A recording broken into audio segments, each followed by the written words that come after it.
It is a civilizational crisis. I've said this before.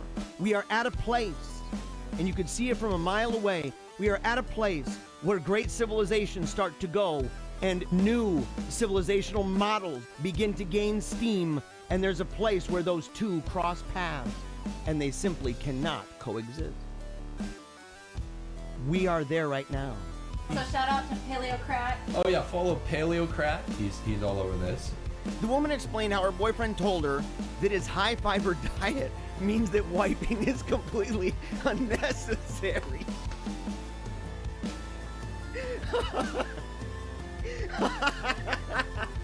Oh my gosh, I'm seeing stars. They're worse than the people on the corner talking about the rapture's about to happen. It's an apocalyptic death cult. It's so demonic. I'm starting to think there's some kind of a conspiracy going on around here. Yeah, we are the Wolfpack, by the way, guys. I forgot to say that. Ow! It's good to see you. It's good to see you. You guys always get me riled up, wild and zany. It's so eminent. Everything is eminent right now. 12 years, 8 years, we're all doomed. But the great animal uprising of 2020 is happening all around. They're even starting to talk, dude. I've seen movies. They're just at this point pulling diamonds out of their rear end, which would be a fascinating ability, by the way. I heard it's all about the pressure. It's gonna happen, guys. We're gonna push, and we're gonna push hard, because that is what is always done. That is what America does, which is why you can see all that destruction. And what happens, by the way? Cities get burned, people get pulled out of their cars, individuals have been shot, individuals have been beat bloody on the streets, and then what ends up happening? White supremacy is the big problem in America. What? No! No, no, no! It's over, man. It is over, son. I think they're lying to us. And you know how we know this? Because they buy into everything. They spread fake news like crazy. Is this real, guys? 50-50. There are people out there that have physiques like that. You see them oftentimes in parking garages like valet drivers and stuff. If you want to be an ignoramus and try to do the fisticuffs, hit the road, Jack and Jacqueline and Karen. Oh, you're not based, dude. You're based in Pato land, as in like located. Let's look him up on Google real quick. Oh, he's on 666 Pato Street. We're just gonna have fun. There's no serious stuff going on here. Oh, they're mukbang spiders. Why? Oh, holy crap. No. No, no, no. Do not flaunt that. That is not something to be proud of. There's been a big price tag for the sins that we've committed as a nation. And we've committed some of the most grotesque sins in the history of the world. And all of a sudden, out of nowhere, there's this dude. He's kind of a beta cock, Play-Doh rolling, bubble blowing kind of guy. He says, you better take off that effing shirt, cause it offends women. What an ignorant way of looking at the world. You're gonna be tossed to and fro by every whim and fancy of a culture that hates you. This dude thinks it's offensive to women that I don't walk around with my shirt off. It's easy to say how great we are, and I believe that we're truly great. On the other hand, we got Dr. Jekyll, Mr. Hyde. They have no connection with the past, other than to simply remind the past always how much they hate it, and to dance on the graves of the democracy dead. The rabbits are now dressing up as Nicolas Cage. Plastic surgery, I bet, probably from that stinking cat. And you're like, you don't do plastic surgery. And he says, look at the plastic surgery I did for the rabbit. We need to repent. We need to take a knee for Jesus. Paleocrat's using that argument again. Come on, son. That's good, wholesome American stuff. 5, 4, 3, 2, 1.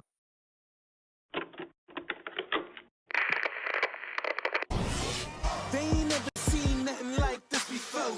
Lit the room when I came through the front door. Ask me if I should overcome, what for? Train in the trees, please pardon my sycamore. Touch burning sands, cross lands, and stormy shore seasons in the year, yeah. Ain't no challenge for champions and chain no fear. Yeah, the champions, yeah.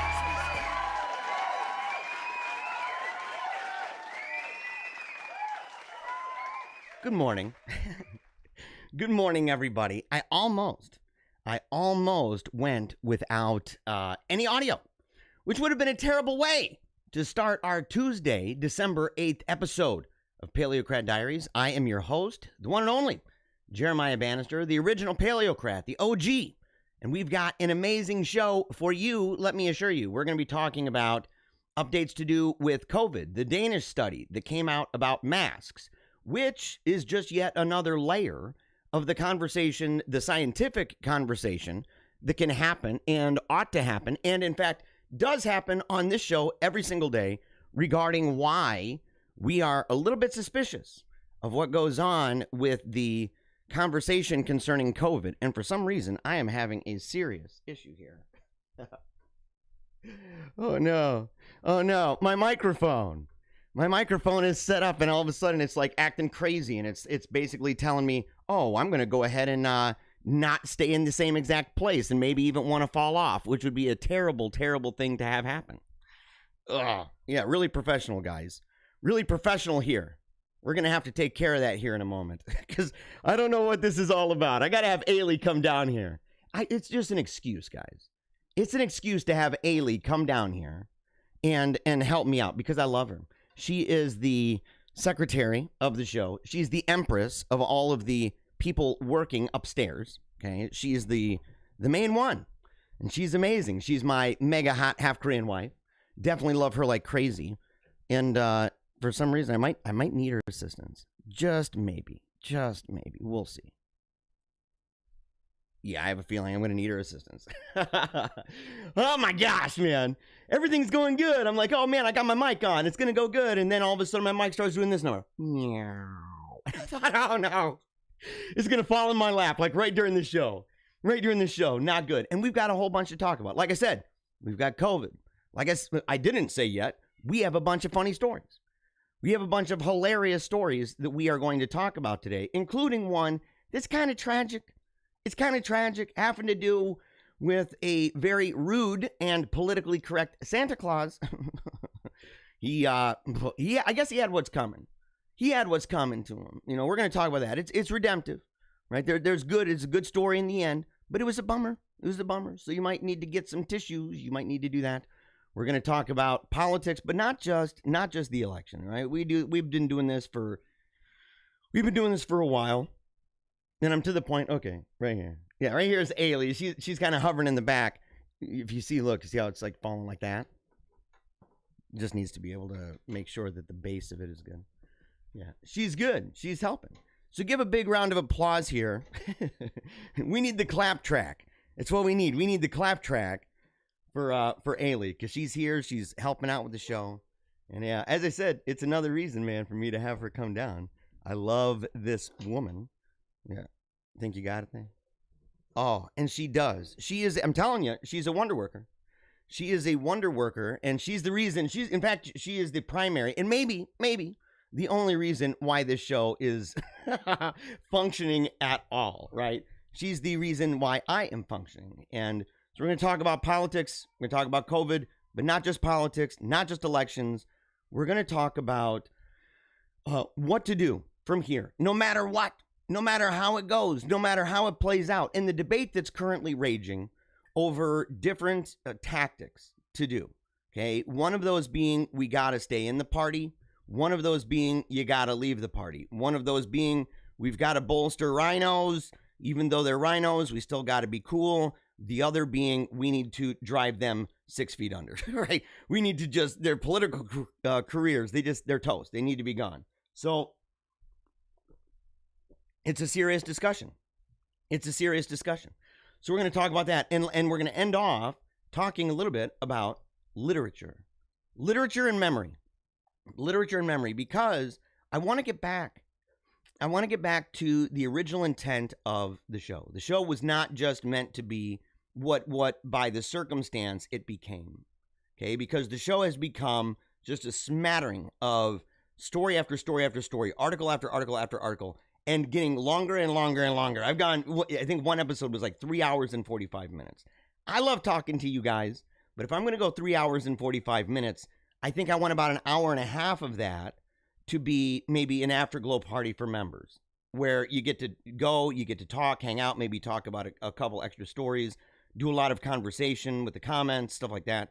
But just 3 hours and 45 minutes of a show, I said, goodness gracious, alive, dude, it's going to be tough. And so, but not only that, not only the time, but the idea that one of the things when I said I wanted to do the show in the first place at all was that I said, you know, I don't want to do purely reactional stuff. I don't want to just be on there like a lot of other shows where you're just, you know, seeing an article reacting, seeing a video reacting. I didn't want to do that. And I felt that right before the election and following the election, that it was really important to get out as many stories as I could, right? That because, especially because of the kind of censorship that we are enduring. And I said, not only on social media, but also on television, also on radio. You go, it doesn't matter. Check any medium. You're going to be dealing with this kind of a thing. And so, but enough time has gone by that even with that regime of censorship trying to quiet us down, they haven't been able to do it, you know? And so over time, more and more people learned more and more things. And it's to the point now where I said, you know what? I need to get back to that original vision. I need to get back to the first love of the program. And what that was saying, we're going to talk a little bit about books. And not just random book reviews, but instead of article after article, sometimes it's going to be chapters of books, even things to do with poetry and film, even things to do with writing and things like that.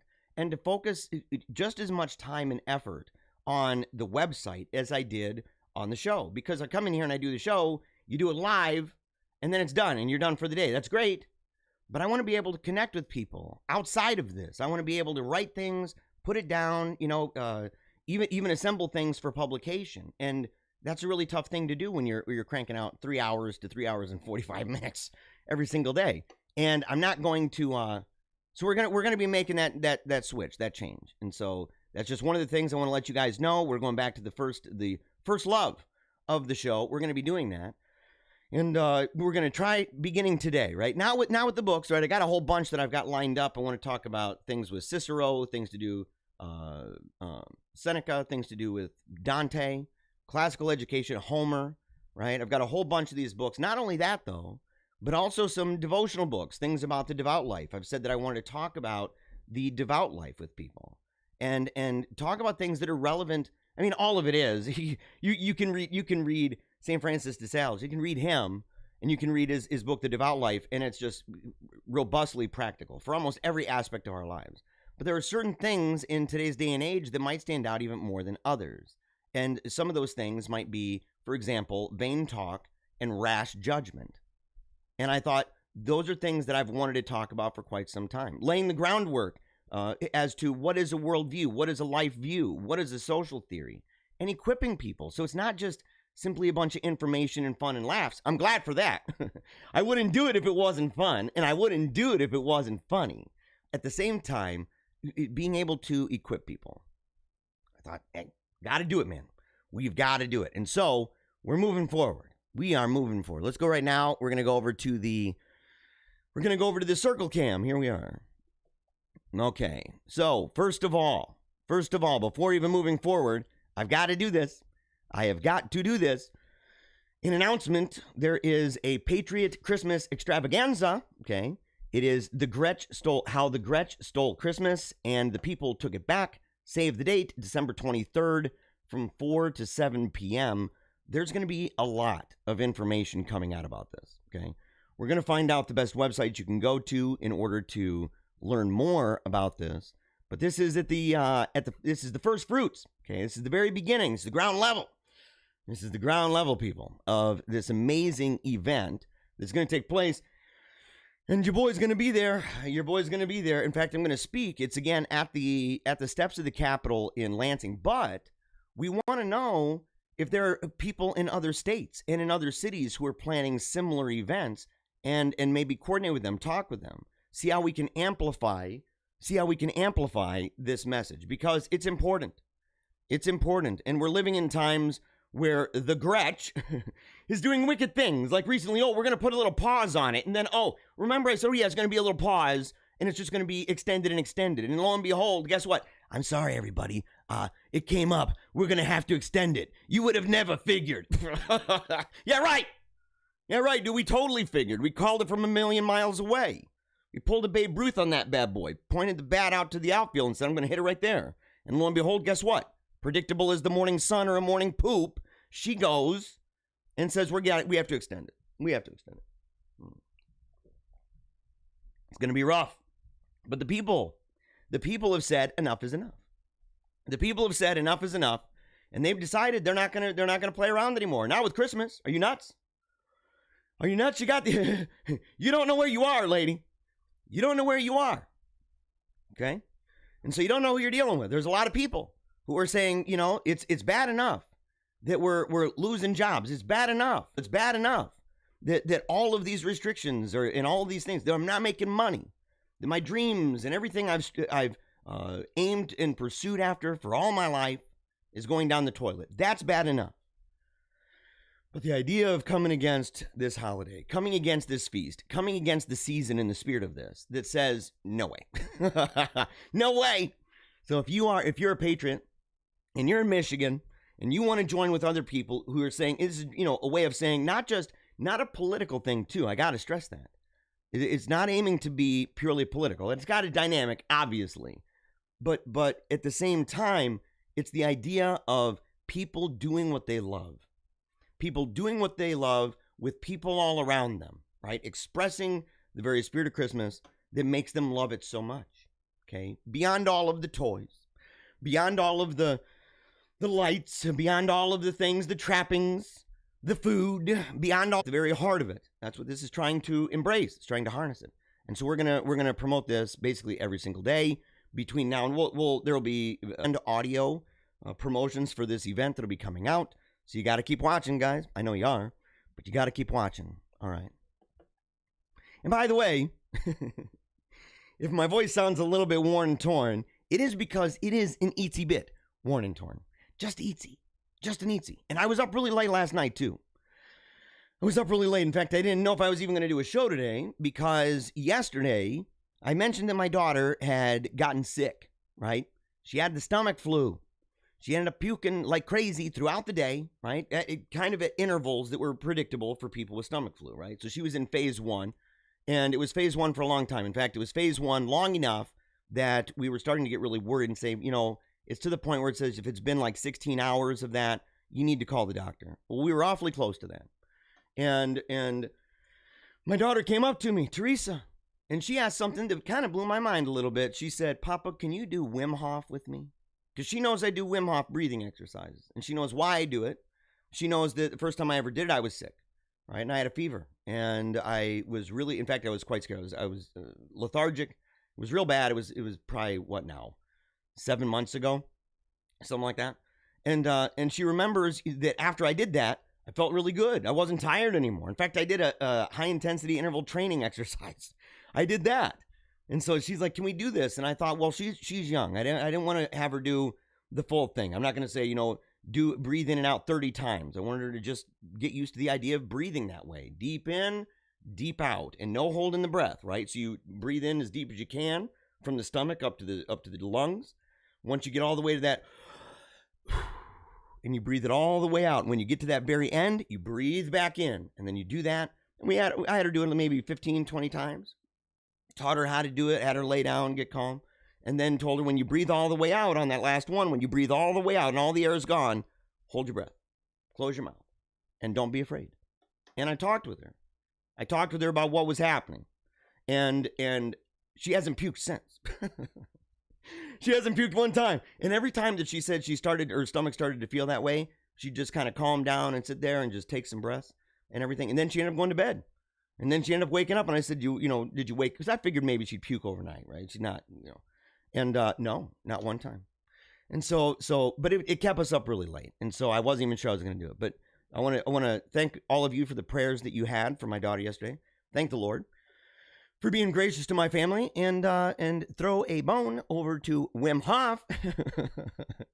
Really grateful for that guy, man. Really grateful for that guy. Okay, no matter where you are, if you're listening on YouTube, Periscope, Facebook, DLive, Twitch, doesn't matter. There's even a place, what is it, Africa TV, something like that. Doesn't matter where you are. if you're there and you're watching and you want to comment, you can comment live, and I will be able to see it as evidenced right here. This right here is the master thread. I show this every day because people are like, how are you talking to people? How are you talking to people? I only see one side of the comment thread. And I'm like, well, I'm going to show you. I'm going to show you at the beginning. So Bethany begins, hello to the Wolfpack and our crazy amazing leader. Thank you very much. I'm so grateful, by the way, Bethany. I am so grateful for you. Yeah, the crazy amazing. I am a little bit crazy amazing. I am a little bit, you know. Look it up in the dictionary. You'll see my face. Believe me. And yes, happy Tuesday. Happy Tuesday to you. All right, down here. Oh, yeah, PayPal. If you would like to donate, and we'll be able to have super chats at my YouTube channel, youtube.com/Paleocrat. We'll be able to have that. Because, by the way, guys, you did an amazing thing, and you watched so much of the show that we thought it would take us, what did I say, a month and a half to 2 months before we'd be monetized. I think it took like 2 weeks. I think it took like 2 weeks, man. Just through the roof. Wham! Through the roof. You guys are amazing. All right. John Joseph gives me a heart. So does Flory Nicholas. Hey, I love you guys too. Thank you very much for that. CF says, good morning, Pack. Everyone hear about Texas? No, I did not hear about Texas. What's going on with Texas? What is happening, man, with Texas? You got to tell me. Tell me in the comments. All right. Good morning, Cherie. Very happy to see you. James, all hail Christ the King. And good morning to the Bannisters. Yes, dude, we appreciate it, man. And you know what? It's almost always a good morning here. You know, people ask, they say, you know, how do you have the energy that you do? Yeah. Your audio is way off. My audio is way off. Is my audio way off to everybody? So, I was up there and it was like I would hear you, and then I would see your mouth just continue moving. Like It might be the TV, buddy. It might be the TV. I haven't seen it. Is my mouth way off, guys? Are you guys seeing it? Because I'm not seeing it yet. I'm not seeing it It might yet. just be the TV. It might just be the TV. We don't know. It's been the TV before. It's been the TV before. But let me know. Let me know. Oh, yeah. Everybody's saying, dude, fake news, fake news. Yeah. And, dude, that's my son, Ambrose. He comes down. He's one of my workers. He's one of my elves over here. He comes down. He just announces it loudly. Your audio's way off, bro. Yeah, I think your audio might be way off. Get out of here, man. Get out of here. You're my mini-me, dude. Ugh, I love you, broski. My son's peddling fake news, though. It's a family show, guys. It's a family show. Your son's coming in there. And I'm like, I've seen people who are trying to be really professional on their shows and their kids come in, right? There's that one with the nanny. I don't know if you ever saw that. These two kids come in. One's just busting through the door. The other one's in one of those round contraptions that little kids are in when they're kind of learning how to walk. So it holds them up straight in their feet. And he's just busting a move behind his brother. And in comes the nanny, freaking out, grabbing the kids, trying to get him out. And it's looking crazy. And I thought, you know, okay. So that's what happens when people are trying to look professional without having the kids as part of the show. You know, everybody's afraid of that. And I'm like, I don't think so, man. This is a dynasty type thing, dude. This is a family thing. And so it's why I do it, man. So I'm like, why would I be rude to my kids? I'm doing it for them. I'm doing it for them. Yeah. So, but people ask, they're like, how do you have so much energy? By the way, that's part of the reason why. It's what happens, man. People always say, when you have kids, your energy is going to go down. You're going to be, you know, you're going to be tired. You're going to be weak. And look, there's times, man, it's exhausting. It's exhausting. But you got that relationship right? You got that relationship. You guys form that bond. You got that wolf pack dynamic going strong in the house. You got that kind of thing going on. I'll tell you what, man, they are like high octane. They are big time. They are emboldening, right? Powerful, powerful people. I love my kids with all my heart. Yes, yeah. Talking about Ailey. Yeah. Oh, yeah. Annette says, yay, Ailey. It's true. It's true, man. My secretary's dope. My secretary. Yeah, I like being able to say that, though. Oh, man, she's awesome. I love her. Good morning, Wolfpack, to Brian. So the point is here is that no matter where you are, okay, whether you're someone like Seth on YouTube or you are somebody like Bethany on Facebook, okay, you can go ahead and comment. I see it throughout the program. Before we move on, last thing, make sure to go to paleocratdiaries.com. You can see all the posts. And as I said, I want to get back to the place where I'm able to do as much on the site as I am off the site. Because as you can see, I have not done stuff on the site in a couple days. In some cases, way more than that. Okay, but right there, if you haven't seen it yet, the Paleocrat Diaries Book Club, books that have influenced my world and life view. Okay, so you can go ahead and see that. Books that have formed the life of my mind, that's a good one, as well as the Help Wanted, a call for volunteers and contributors.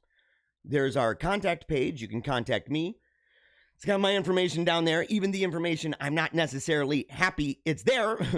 And you've got Ailey. She's over there eating an ice cream cone, looking mega hot. Man, I kind of miss that pink in her hair. And by kind of, I mean, I've told her I think she should get it back. I miss it. I like the way that she dyes it. There's little bits of blue, little bits of pink. She's done different colors, red. It's always really pretty, and it's always stylish, right? It doesn't look like a clown.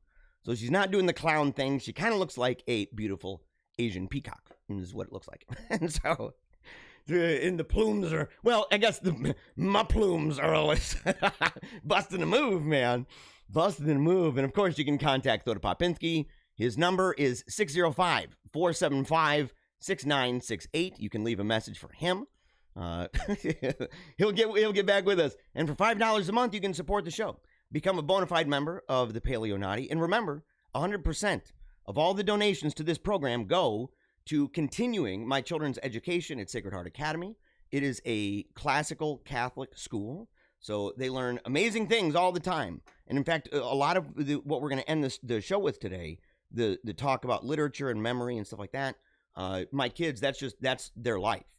And that's the life that we're trying to have in the culture we have, even in this home. And so 100%. And this month already, we have, just from the show alone, I think we've gotten like 75% of their monthly tuition from that. And so we're really grateful. And we're thinking ahead, because eventually it's going to reach that place where we have that money on a monthly basis. And we say, what are we going to do to make sure that we can continue moving forward in a way that promotes the show, promotes the things we talk about on the show, and yet benefits other people too. And so we're already in the works with that. And lastly, if you want to have interviews, donations are welcome, of course. It's free, though. Don't mind doing that. In fact, I've got a couple of them lined up pretty soon, and I'll let you know when that happens. And public speaking, invite me to speak at your school, church, club, or small group. It's simple. It's got all the details down there. And, of course, everything is negotiable. Except for this. Somebody sent this to me. What the heck, man? Yeah, don't panic, but organize. Does this look good to you? Is this not evidence, by the way, of the great animal uprising? We talk about that. The great animal uprising of 2020. And it's only the beginning, guys. It's only the beginning because now, they've been plotting in secret, the animals. And if you're unfamiliar with the show, you haven't tuned in before, you're a little bit confused as to what's going on. I understand. It's a global conspiracy. And it's censored like crazy. None of the networks want to cover this, but we do. We cover it every single day because we don't want you to be taken off guard, I don't know, by a deer or taken off guard by a polar bear. Any of these animals, raccoons. We talk about them all. But here's the thing. We know that the animal uprising has been a globalist plot amongst the animals. So it's been secret. They probably have secret societies for all I know. Here's the thing, though. It's gotten so public now that even the animals are in on it. Like by and large, which means you got to take special care to keep an eye on your animals. Keep an eye on your fish. Keep an eye on the snakes, man. Keep an eye on the snakes. Keep an eye on your pet kangaroos. Keep an eye on all that stuff. I'll keep an eye on my microphone. Oh. Because they're organizing. They're organizing. And in this is a warning, guys. This is like a you better get out of town moment. Okay, this is where the animals came together. They're letting everybody know this is where we are, right? In the whole timeline. We're at the place now where the masses of animals all across the world, they're all coming together. Each and every one of them. And now they're starting to have to make that decision. I bet there's ridiculous amounts of peer pressure. Ridiculous amounts of peer pressure. Oh, you think your cats are just disagreeing? I don't know. It might not just be a disagreement over the little fake mouse. It might not be a disagreement over which cat gets to lick first out of the dog's water bowl. It might be something more nefarious. It might be, in fact, what side are you on? What side are you on? And we've got to figure out a way, guys. We have to figure out a way that we can distinguish, right? That threshing floor. How do we do it? How do we do it? I'm all ears, guys. California man punches a 350-pound bear. What? There's been dudes, right? We saw the guy that fought the what is it? Alligator? Did he fight the alligator? He's in the water. He's prying its mouth open because it had a little puppy in there, man. And bugger was trying to eat a puppy. So the owner jumps down in the water and he's sitting there, man, wrestling that thing. It's true. It's crazy, man. So we have more and more people who are taking it into their own hands and saying, look, I'm not just going to let nature take its course. I know it's the cycle of life. That also happens to be my pet dog. And what's up, man? It's always dogs, dude. It's always dogs, man. Why isn't it a pet cat? Have you ever wondered about that? But I've been told that at the end of this story, because this is Caleb Bentham of Grass Valley in Nevada County, playing with his pet. He had a pit bull, Buddy. Oh, yeah, okay. Yeah. Near his home. So wait a second. So this bear is attacking a pit bull. Woo! Oh, boy. This is rough, man. It's crazy. Yeah. So he's home, near his home off You Bet Road. Dude, is that real? It's Newsweek. Well, that's even more suspect. I was going to say, if we're reading like Lad Bible, if we're reading Mirror, if we're reading Daily Star, then we know that it's true. If it's on TikTok, no. No, TikTok is a mix, right? It's a mix. But Newsweek, I don't know, man. Okay, but there's a video. Okay, can we play this?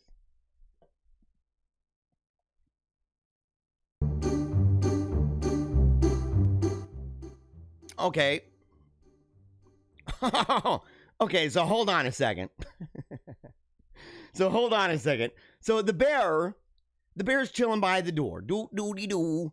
Opening up the door. Oh, this is a different one. This is a patrol facility. So they're throwing in random crap. But I didn't see this one yet. So they're at a highway patrol facility. And as I said, guys, this is where it gets dangerous.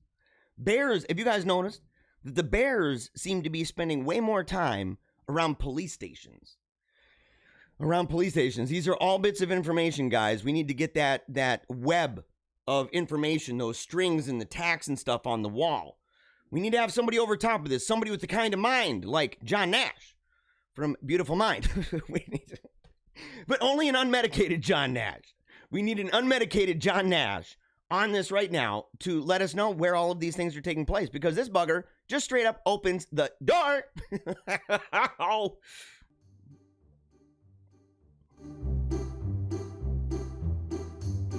Okay, so he walks in. Hey, how's it going, guys? What's up? Maybe I just want some food. If you thought about... Oh, he does. He's interested in some slurm. Oh, that's it. That's just it.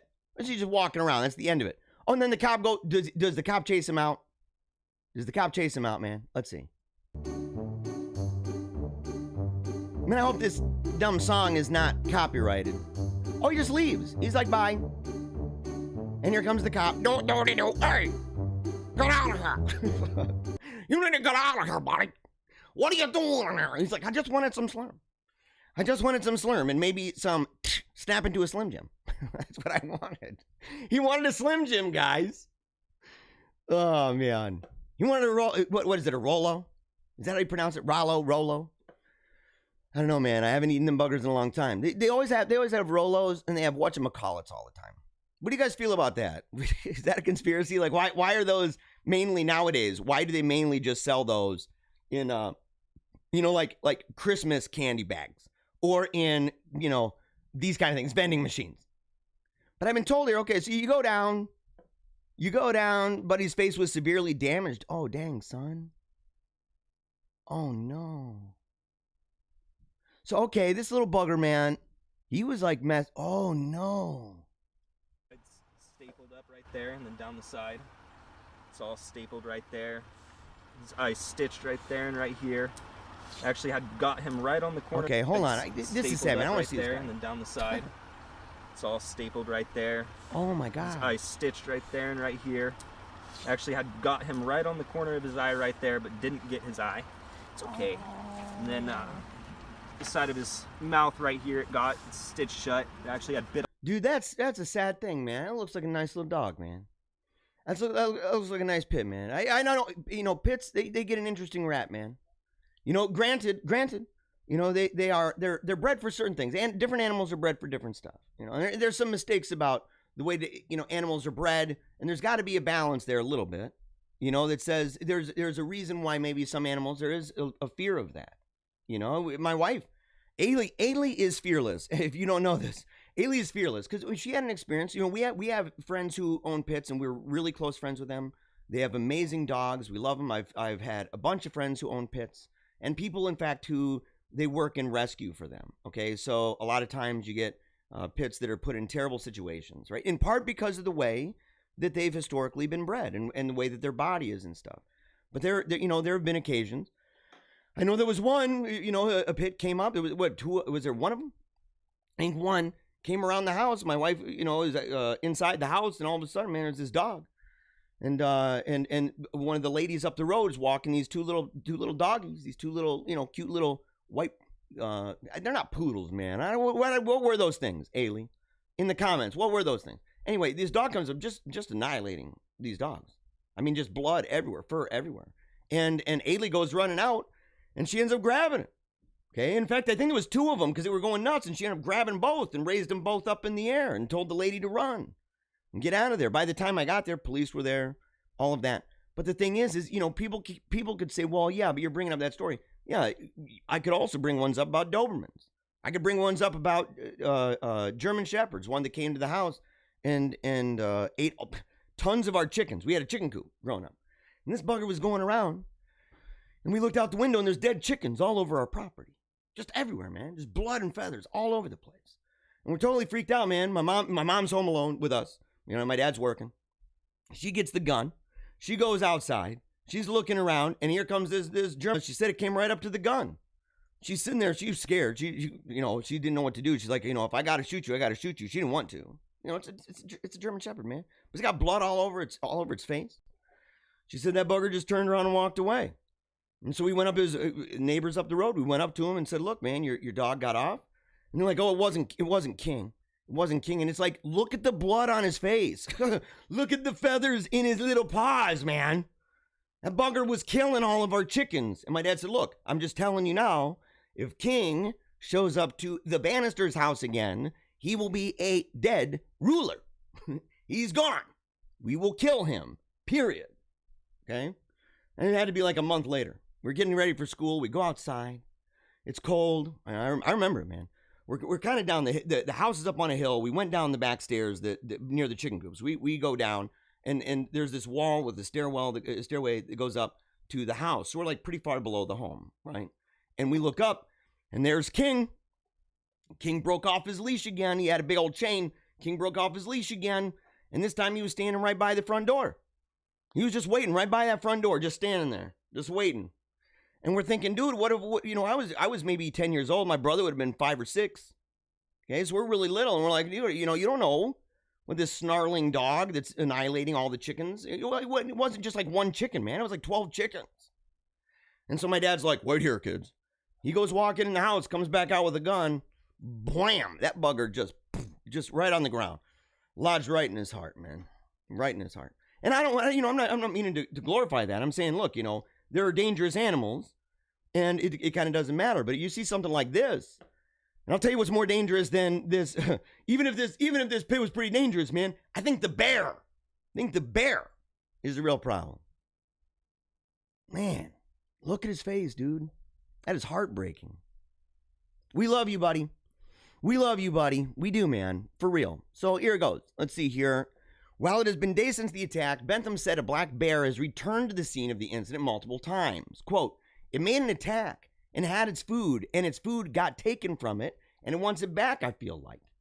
But the pit bull owner had no regrets about his life-saving actions last week, adding, quote, if it was your kid, what would you do? That's my kid. I would die for my dog. The State Wildlife Agency, and by the way, guys, you know, I know what that's like, man. I love animals. Right? It's part of the reason why we do the goofy thing about the animals on the show is I genuinely love animals. You know, and I've never been in a position where I had to defend one of my pets like that. But I'm thinking, you know, to what extent would I go, man? For my dog Coco, for example.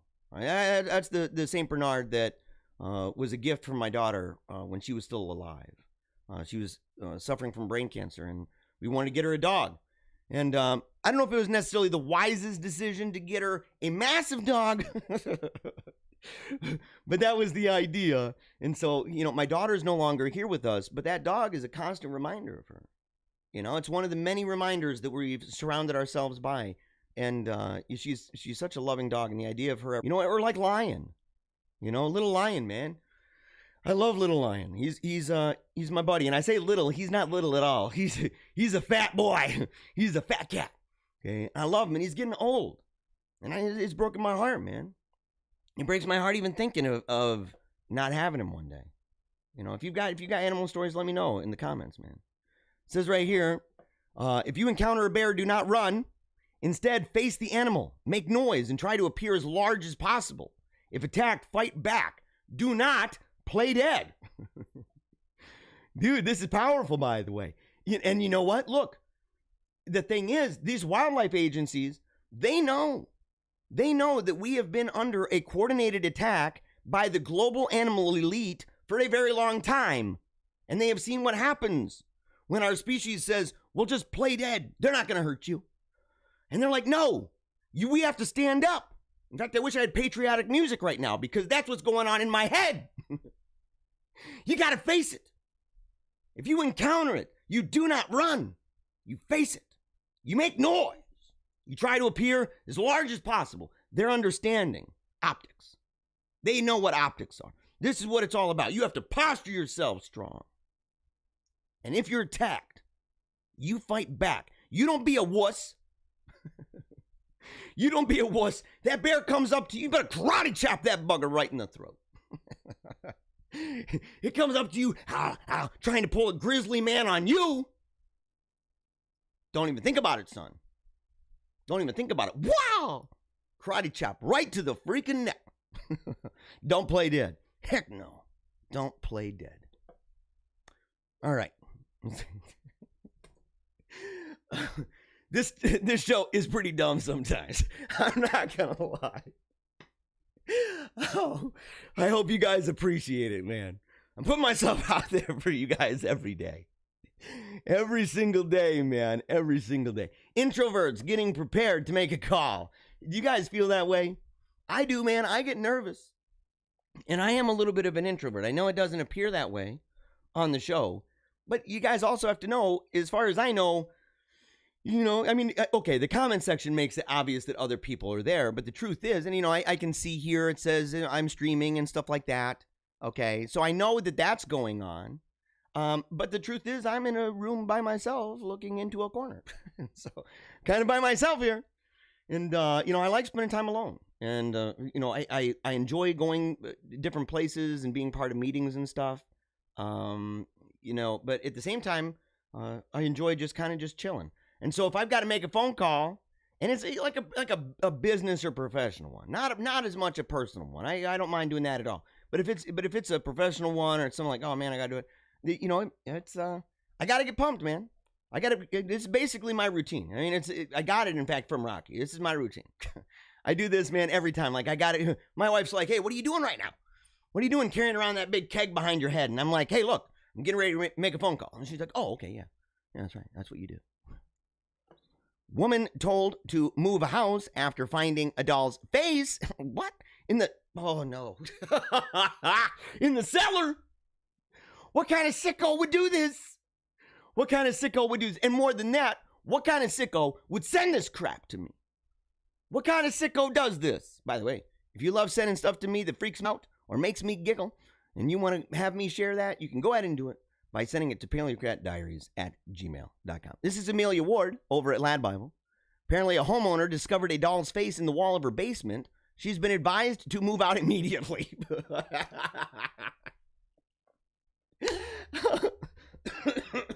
That's like a professional. They're like, yes, we are the housing association. We are doing just a courtesy call. Have you found any doll heads in your wall? And she's like, why, yes, I have. And they're like, move out immediately. Get out and run. Don't even pack your crap. Just go. I'm doing it, huh? Can you imagine? Can you imagine, man? Oh, and dude, okay, now, this is even worse. This is even worse because it's not a normal size baby head. Look at it, guys. Hold on, can I see this specific one? Because it makes it look like it's like, oh, that's a normal baby head, right? You see this picture right here and you're like, oh, okay, yeah, it's like just a doll. And then you go, no, it's not a normal doll. It's that. Look at that, America. Do you see that baby face? Who would do this? If it was a bigger baby face, that wouldn't be so creepy. This is a little baby face. That's creepy, man. Get out of there, lady. Do not pack. Do not pack. It doesn't matter what it is. Leave it all behind. You don't know what's gone on in that house, man. Oh, my gosh, dude. Oh, look at this. Before adoption and after adoption. 2 photos taken an hour apart, before and after adoption. Oh, let's see this. Oh, yeah. Oh, dude. Oh, okay, yeah, okay. The one on the left, obviously. Obviously, the one on the left. We're going to scooch it over here so you guys can get a better sight. Look at that. Okay. Tell me these dogs don't know. Tell me these dogs don't know what they're doing by doing that face. Look at their eyes. Look at their faces. You know? I mean, granted, it doesn't look like the best place to be chilling, right? They probably feel like they're in jail. They're in a super, super tiny spot. But grateful, of course. Grateful that these organizations, you know, that they provide animals to loving families, stuff like that. But look at the dogs in the car. Look at their faces, dude. That is like so much joy in that face. In both of them. They're like, dude, I love you. I will love you for the rest of my life. Yes. And they will. And they will. You can tell. Those dogs right there, those are definitely on our side. Very, very grateful dogs. Because you can tell those are not fake smiles. They might have to, they're doing the puppy dog face because they want out, right? And maybe they felt a special connection. But the truth is, that face here on the right, totally authentic. You can't fake that face. You cannot fake it. Oh, no. No! No! We're cutting this dude off. He's cut off, guys. He's cut off. I don't know if I ever want to talk about another story with this guy again. Not until, oh, and of course, it's an Idaho man. No, it is not an Idaho man. It is David Rush. It is David Rush. Oh, dude. This guy, man, he's an opportunist. Look at him. You can see it in his face. You can see it in his face. The most grapes sliced on a balance board with a samurai sword. Lord. Have mercy. Oh, this is bad. Okay. I'm sorry, man. It's like the 20th story we've talked about David Rush. I think he's got like 200 world records. He's probably got a Maserati outside. Probably driving around Ferraris and Lamborghinis. You don't know. This guy's obviously, as I said before, people have tried to tell me that it's not about the fame and the fortune. People have tried to say, oh no, it's not about fame and fortune. You don't make money on Guinness Book of World Records. And I'm like, can you prove that? Can you prove that he's not secretly getting money? Can you prove that he's not made millions of dollars? Hey, maybe this is a new way of making loot. He's going to come out with a DVD set. Right? Like those DVD sets talking about if you flip houses, you can make a bunch of money kind of thing. And so it's a DVD set. And he's going to make it and say, you know, here's how I broke all the world records, and here's how you can too. Oh my gosh, dude. Oh. This is unbelievable. Unbelievable, you guys. Yeah, what did he do? Okay, wait, I guess we're going to see this. Oh, no, we're not. Well, did you see that dude's face? Did you see his face, by the way? Look at, he's like, you don't know. Is he suspicious? Is this dude suspicious? Oh, yeah. Let's see. I can't zoom up or it's going to cover it up with my face. Okay, we can get it up here. There we go. So he looks a little bit suspicious. Like he's like, I don't know about you, bro. I don't know about you, man. He's got a nice bookshelf over there. Wait a second. What is that? For a second, I was like, can I read the titles on those books? I don't think I can. Yeah. Not sure exactly all the stuff that's going on up. Oh, he's got Ruth Bader Ginsburg up there. Oh, no. You're done, David. You're done, dude. You have Ruth Bader Ginsburg. And what is she doing up there? Who's the old man next to him? Who's the old man in that picture? What is that? And why is there a red-eyed, stoned duck staring at them? What is going on with that, dude? Just more reasons why I simply don't trust him. I'm not even... Look, David, you're cut off, dude. You're cut off. I don't know. We're not going to watch this. Not after seeing Ruth Bader Ginsburg, dude. Not after seeing that red-eyed, stoned duck.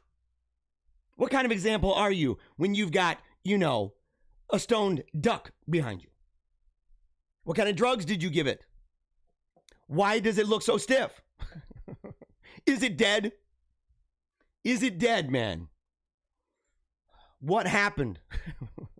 We need to know. Those are the pressing questions. Nobody cares about you and your samurai sword cutting grapes. Nobody cares, man. Not after seeing our RBG.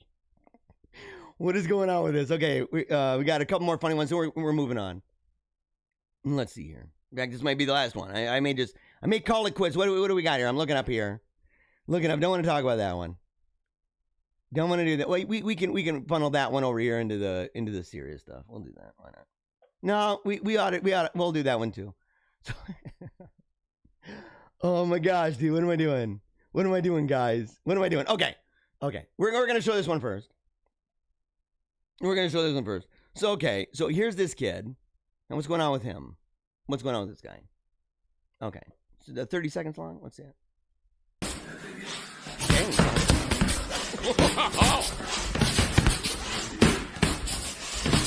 What the? Dude, no. Okay, wait a second. What? This little dude, holy cow, man. This machine would have beat me to a pulp by this point. I'd have been done, dude. I'd have been done all the way.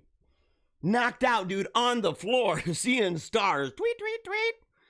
Seeing little birdies, dude. This kid's doing amazing moves. What the heck is this? What is that machine? I need one of those. And I need to go very, very, very slow at first. It'll boost my esteem. They'll be like, do you know how to fight? And be like, well, I have one of those machines. And they're like, oh, dude, that's impressive. And I'm like, not if you saw how slowly I punch at it. Because, it seems like when you punch it really fast and you're punching it really hard, that thing is swinging faster and faster and faster. So you're like, building up and stuff. Yeah, I would be starting out at the Pee Wee level. This guy right here is kind of at the Chuck Norris level. It's kind of what's going on here, man. This is like little Chuck Norris. Yeah. He's the next Texas Ranger, dude. I'm serious about that.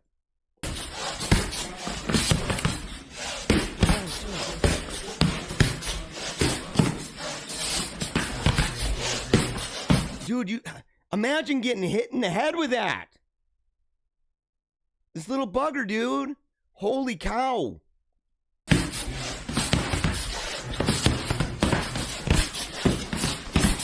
look at the different blocks he's got going on, man. Wow. Dude, that's unbelievable, guys. That's unbelievable, man. Let's see here. Okay. So we see what happens to people, when they have one of those machines. Now let's see what happens when the people do not have one of those machines. So this guy here, I've heard rumor. I've heard rumor that this guy, what should we call him, by the way? What should this guy's name be, man? Roger? No, he's not a Roger. He's not a Roger. What would this dude's name be? Brett. This guy's name is Brett. We're going to call him Brett or Craig. No, Brett. Brett sounds good. This guy's name is Brett. If you guys have a better name for this guy. But he comes up. He's trying to play tough. He goes up to the cops. There's some kind of a protest. I think it's Black Lives Matter. Dude is centering himself very strongly in the Black Lives Matter protest. Going up, doing some chest bumps or something with the cops. There might be some naughty words because leftists don't know how to control themselves. But we're going to play it. We're going to play it. And we're going to see what happens when you are not practicing and you're not really thinking very wisely. Okay? This is what happens when you don't respect authority, when you don't think. You're not really thinking, you know, you're kind of maybe a little bit out of your league. And we're going to see what happens here. This is a good example, maybe a PSA. Here we go. Shit. Okay, yeah, bad word right away. Oh, shit. Yeah. Okay, yeah, all right, there he goes. There he goes. Now, I think he gets away. Yeah, I'm going to turn that way down. Obviously, people cannot control, but I think he was saying, look, get out of there. I think he was telling him to get out. I think that's what he said. He just used a lot of naughty words. So he's still threatening. So this guy's threatening. You're done, dude. You're done. Yeah. So they're pushing this dude in. They're pushing him in the vehicle. Oh, here comes Brett. Yeah, dog. Come on, homie. Dang. Homeboy got tasered.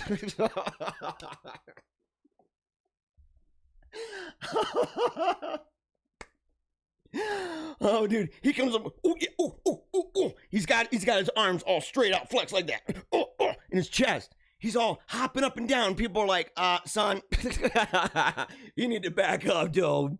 And that cop's like, I've already had enough of you. Blam. Oh, man. Brett's toast, dude. We got to see it one more. Just the ending. We got to see it one more time. Because he's out for the count after that.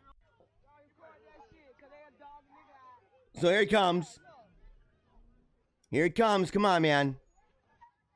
Where's Brett? Here comes Brett. Oh, look at it. Look at his arms. Yeah, come on, man. Come on. He's like, really? Blam. Oh, dude. And he's done. He's like, oh, dude, we're so terrible. We are so terrible, aren't we, guys? Oh, my gosh. We are very, very bad. Oh, no, I can't see. Oh, wait a second. Wait a second.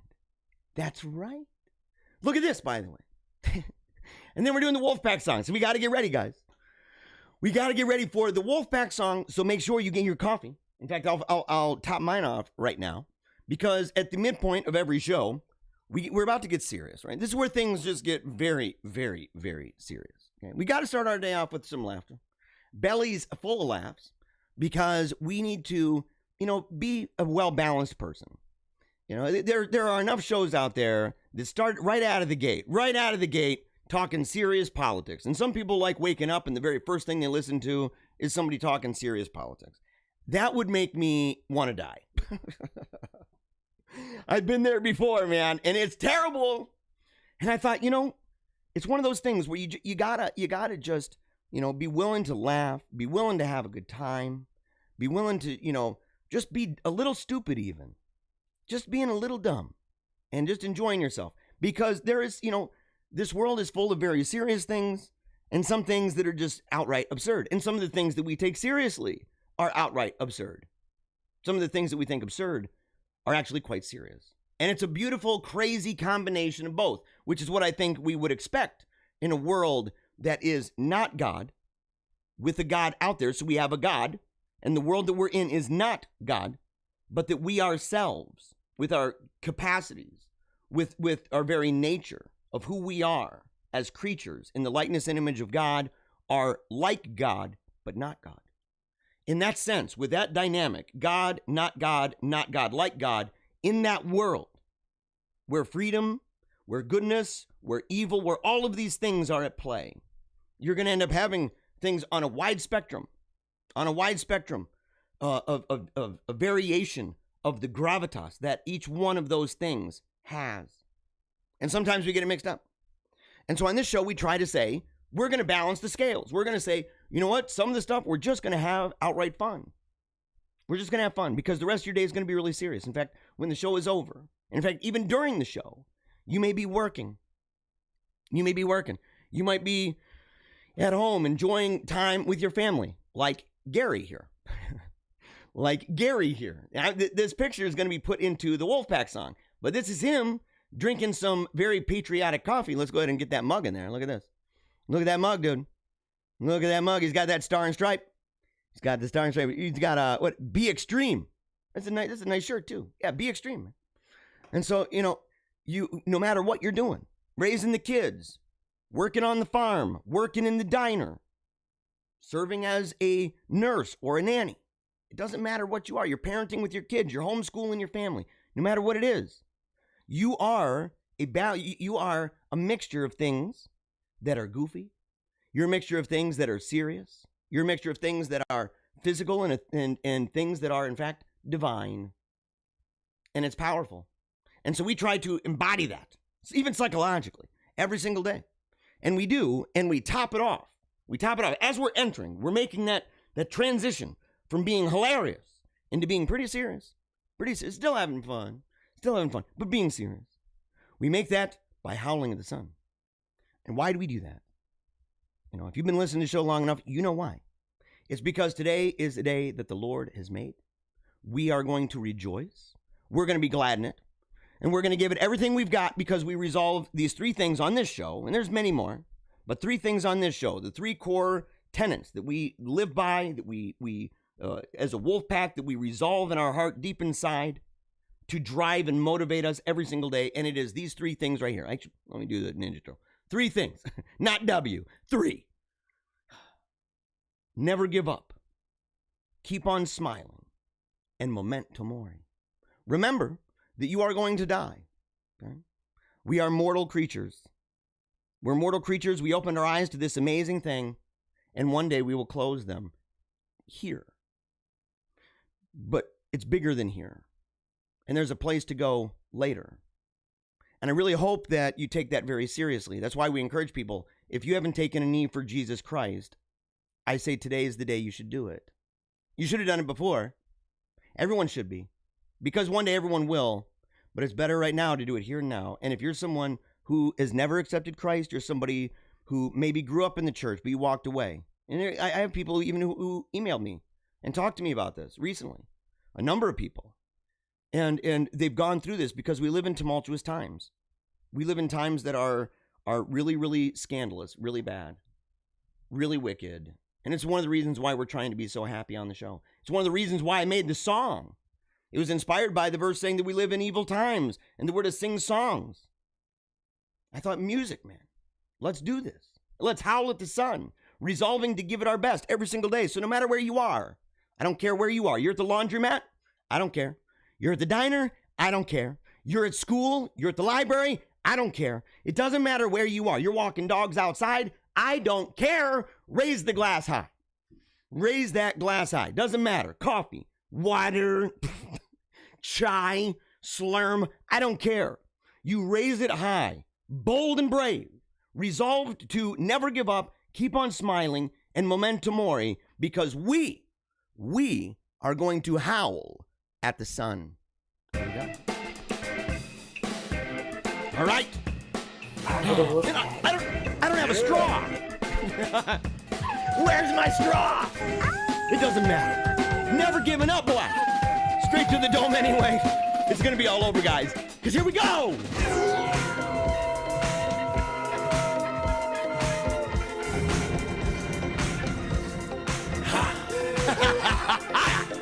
Come on. Give it everything you got. We're going to rock this out. Nothing is going to stop us now.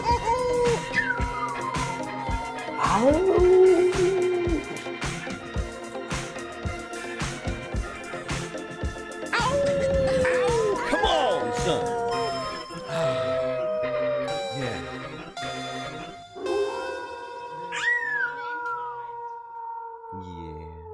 I love him. I love little Lou. I still need that stuff, by the way. I still need a video, man, of all the kids. And we even found a little wolf hat. We found a little wolf hat.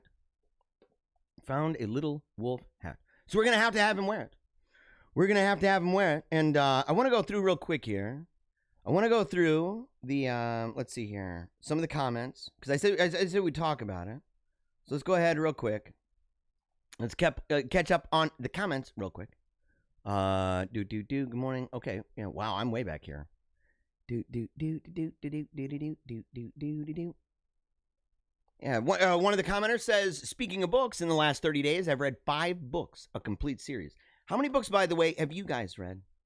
Let me know in the comments, and let me know which books you guys are reading, man.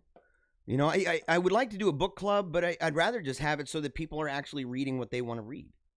You know, and that they're actually getting back into the habit of reading again. As far as classics go, I've read, is it Jane Eyre and The Count of Monte Cristo? Thoroughly enjoyed both. I'm kind of upset because that means that you have not read Oedipus. And I know somebody who gave you Oedipus. In fact, just so people know, Cherie is the only person to ever win. She's the only person to ever win a book. Well, no. Since Paleocrat Diaries began. And at the time it was, if you take notes during Paleocrat Diaries, if you take notes and you take a picture of it and you share it on my wall or you send it to me, then you qualify for a book. And I have a handwritten letter in the front. And that would have been true. Dude, it would have been true if somebody would have gotten the answer to the question. And I put it out there, 2 times? I said, here it is, guys. You guys are killing me, by the way. Is it bad? You are killing me. And there is even a hint, right? Within the first 30 seconds of an episode. I'm not going to say which one. An episode. The first 30 seconds to a minute, I think, right? The introduction. So the Paleo Cheese Podcast, the show that I do with Chad Lutsky, that show, what happens is the beginning has a hook. And so the hook at the beginning, and here, let me go ahead and let me switch over to let me switch over to a different thing real quick. Hold on. Do I have anything playing? I'm hoping not. Here we go. Okay. Just for a little bit here. So at the beginning of the show for Paleo Cheese Podcast, with my I co-host the show with my award-winning author friend Chad Lutsky. Amazing dude. We've been friends for a very, very, very long time. But at the beginning of each show, we have a hook. And so it gives you like in this episode kind of thing, right? We got this really cool voice too that says that. And it gives a little glimpse into what you're going to see. It takes a little snippet out. Sometimes they're a little risky. Okay. Sometimes it's not for kids. Okay. The show, some episodes are, if they are, and it doesn't get, a little bit adult oriented and stuff. Because we can have some humor that is a little edgy. It's kind of like Joe Rogan a little bit. Right, except we're not talking about seeing little green men while doing crazy hallucinogenic drugs. Although we've talked about drugs before and stuff, but we don't get into it like that. We're not promoting it or glorifying it. But sometimes there's things in there. But in the first minute of one of the episodes, in the intro and the hook, there is an answer to the question that I said, if you get the answer to this question, you will get a book, like Cherie did when she got my personal copy of Oedipus. Okay. Oedipus the King. And so it's highlighted, it's got notes in there that I wrote, and it has a letter in the beginning that I wrote to her, right? So with some quotes about reading, some quotes about classics, things like that. And here's the thing. The question, and I'll leave it, this is the last day, man, because if you guys don't get it, I am sharing tomorrow. I'm going to share the answer. I'm going to share the answer tomorrow. So if nobody gets it, you're going to let me down, man, if you don't get it. The question is, what do you get when you mix a mouse and Count Dracula? What do you get when you mix a mouse and Count Dracula? And you don't put the answer in here. Don't put the answer in here. Don't put it in the comments. Okay? Don't put it in the comments. You have to email it. You can, email it or send it on Facebook, Messenger, whatever. But you have to connect with me outside of the show. You got to connect with me outside of the show with the answer to this very pressing question. The whole world, dude, is on pins and needles, and they're waiting for you to answer. And it's simple. What do you get when you mix a mouse and Count Dracula? What do you get? If you've got the answer, Paleocrat Diaries at gmail.com. All right, here, let's see. Yeah, Bethany says, OMG, I can't wait. Party of the year, talking about the Grinch that stole Christmas party that we're going to have on the 23rd of December in Lansing. I showed the flyer for that. We're going to be showing commercials once those come out. We got some audio ones as well as some video ones that'll come out. And we'll be playing those every day here on Paleocrat Diaries. All right, let's see here. Talking about reading Three Musketeers. That's another book that I've never read. Three Musketeers. Never read it, man. Never read it. I've heard that the new Three Musketeers is pretty stupid. What do you guys think? I heard it's part of the whole, replacement crap that's going on everything. It just doesn't matter. It's like, historical things don't matter anymore. Let's see. Sorry that I thought that and said any bad words toward you guys in any way. Who said that? GLC RAF 64. I don't know, man. I never got the feeling that you said bad words toward me. I'm assuming you're a nice person. You're apologizing for stuff. Maybe for stuff that did you say bad things to other people? I don't know. I didn't see anything. Let's see. Brian says, I love to read. Let's see. What is that? New have been been in a slump since the death of my mama. Yeah, that's amazing, buddy. And you know what? For one, it breaks my heart about your mom. Your mom was a really cool person, man. And it's one of those things. I can actually say this. Like I knew this guy's mom, right? She, in fact, since we were younger, is a really close buddy of mine. And in growing up and becoming familiar with my friends and their families and everything. And toward the end of her life, she was one of those that would call her son and say, hey, I got a prayer request. Can you please have Jeremiah pray? And just let him know, please. And it was really special. And the way that she would actually reach out sometimes, even just on Facebook, even up toward the end, man, is a powerful thing. Yeah, let's see here. Yeah, James, it's confirmed. Ambrose, my son is fake news. My son is fake news. Why? I thought I raised him right. And what does he do? He comes down here and he ends up telling everybody, misleading everybody, leading everyone astray, freaking everybody out, dividing and conquering. Probably Illuminati. Probably Illuminati, man. What the heck? Let's see here. Texas is suing Pennsylvania, Wisconsin, Michigan, and Georgia to get the fraud vote stealing before the Supreme Court. So wait a second. Wait a second. Yeah. Okay. So are they suing them because they believe that those states, the fraud that went on in those states, do you think that, okay, you're going to have to explain that a little bit more. Or, are they basically saying that it defrauded them of their vote that was not tampered with? Like what exactly are they doing here? Oh, okay, they're suing to get it before. Okay, I know what you mean. But okay, before as in placement. Okay. Okay. Wow. I did not know this, man. I did not know this. People, yeah, definitely send me a link, man. Send me a link. Our kids are such a joy and strength to us. Yeah. It is totally true. Someone asked, is Ailey from the good part of Korea? I've always wondered that myself. I've always wondered, man. I'm like, I don't know. I don't know, man. She may have defected. Either way, if she's from the bad part, she's probably a defector from North Korea. she wasn't even born there.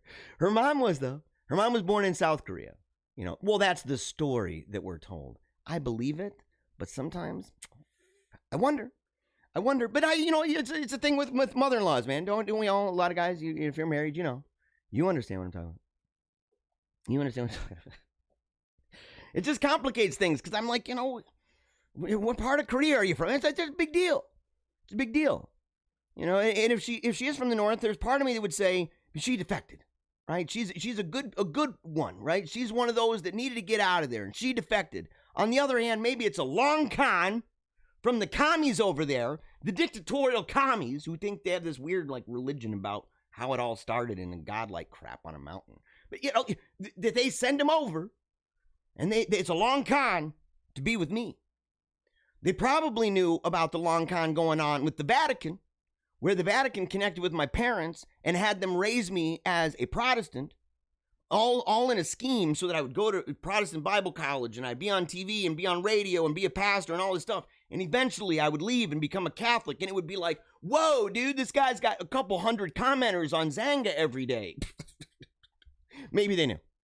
Maybe they knew. You never know. You never know. Geopolitics is a mysterious thing. It's a lot of 4D chess, man. 4D chess. Let's see here. It's a bareness. Really, dude? Learning to fight the animals, it's a bare necessity? Or no, you're talking the food, probably. You're talking the bear coming in and eating, the food at the vending machine. Yeah, it's a bare necessity. Ruth says, bears are hanging out by cops due to the donut factor. Maybe it is donuts, not animals that are plotting to take...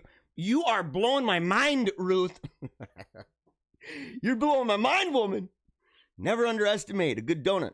And on the flip side, never underestimate an evil one. Is that what you're saying? Is that what you're saying? And which donuts, by the way, are evil? Which donuts are evil? I think it's the ones that don't have icing. And they're just, the crappy ones. There's no icing at all. They're like, it's just plain. And you're like, no, that's not a donut. That is an abomination. It's not a donut. Not a donut. Let's see. Cherie says pit bulls were bred to take care of children. Is this true, by the way? Bred to take care of children? Well, maybe by doing... well, I'd like to know more about that. I'm not even going to joke about that. It's a serious conversation. Would like to hear about that. If a bear came at my dog, I'd put one in its dome. Dude, yeah, straight up, man. Straight up, bud. Let's see, a dude comes to the rescue of a pit bull against a bear. Wow, totally true. True story. Yeah. What about the little dog that bit one of our kids and one of your kids when we were visiting you in Door? That's what I'm saying. It is also, that's why I was trying not to come down on the pits, man. We had a Pomeranian. Them buggers, dude, Chihuahuas, they bother me. I know, dude, they come up, they snippy snip, right? And it bit one of your kids? I don't remember that. I remember it biting ours. Did it bite one of your kids? Either way, it's now, that dog is with a very old person. I don't want to think about it. I don't want to think about it. It's always the black bears. Black bears matter. Oh my gosh. You're going to get me canceled, bro. Hashtag black bears matter. We got somebody, St. Bernard, the Book of Truth. Prepare for the warning, second coming of Jesus Christ. We are not apocalyptic on the show. We are actually optimistic. We do not, I don't really entertain too much. In fact, as part of the beginning of the show is I talk about the people that say, 6 years, 8 years, or 10 years, 8 years, 6 years, we're all doomed. And I said they're worse than the people on the street corners talking about the rapture happening. I'm a preterist, and I'm a very optimistic millennialist. Let's put it that way. In fact, I'm a triumphant millennialist. And I remind people all the time. Every single show, in fact, talking about the trajectory of the kingdom over 2,000 years. And the idea that in the apocalyptic enthusiast thing, none of that's new, man. People should read Enthusiasm by Ronald Knox. I'm serious, they should read it and read how many times things got really, really, really bad. And whenever something would get really bad, especially with size and scale, like to the known world that they had at the time, to that known world, that is just as wicked and dark and maybe even worse. Imagine the loneliness, the inability to get the information that you need. You just know the world's going to hell and everybody's dying everywhere and it's really terrible. So to them, you would have these apocalyptic cults, essentially, and they'd all come out and be talking the same jive, man. The same jive. And, they came and they went. And that's just the way that goes. Let's see. Annabelle says that David Rush is a double agent for the Great Animal Uprising, and he's trying to distract us from the animals. He is. Annabelle, of course, is on the ball. She's a fact checker. She's the one raising her cup on the Zoom. There's a Zoom in the Wolfpack song. Zooms in on her, and she's got that raised really high and everything. It's really great. Annabelle's also our most famed fact checker, right? She's kind of the counterweight to fake news Ambrose. She's the countermeasure, man. She's keeping us on the ball, but she's on it. She says David Rush is probably a double agent. In fact, she said it matter-of-factly. I believe her. I believe her, man. Guinness booking it up. You got some people who TikTok it up. And then you got some people who Guinness it up. They Guinness book it up. That's what it is. That's what it is, man. Let's see here. Let's see here, man. That kid is a mini T1000. What is the T1000, dude? You know, anytime I see something like that, I always think of that South Park episode, dude. What was his name? It wasn't Amazing 5. What was it called, man? It's going to drive me nuts. Something 5000. What was that? Cartman was the robot. It reminds me, anytime I hear something like that, reminds me of it. Let's see. Don't bring fists to a taser fight. It's true. That's the last thing you want to do. And you don't bring fists, dude, down by your thighs, on the inside, puffing up your chest. Hey, buddy, hey. Dude, that is the worst posture for getting into a fight. No, why would you do that? Where did you learn that? That's some stupid junk. I'm coming up on you. I got my arms like wooden boards, eh? It's like he's got peg legs for arms. Dark, dark, dark. Yeah, blank. He falls down. It's over. It's over, son. Oh, man. Yeah. Let's see. Now, Bethany, she had to run to a gas station for an emergency refill. You're running. Oh, are you serious? She's like, I need coffee. I'm out. I got to go to the gas station. I got to raise the glass high. Come on, baby. You're good, woman. You are good. Ah, we love you. Perfect timing, too. Yeah. Of course. It's always perfect timing on the show. Yeah. Let's see. Annabelle takes notes every day. You know, that's actually a really cool thing. I know that's true. There are people who take notes watching the program, and I'm really grateful for that. And if you haven't shared it, please make sure to share it. Let's see. Sorry that I did and thought any bad toward you in any way. I didn't know that you thought anything bad toward me, but I'm grateful that you reached out.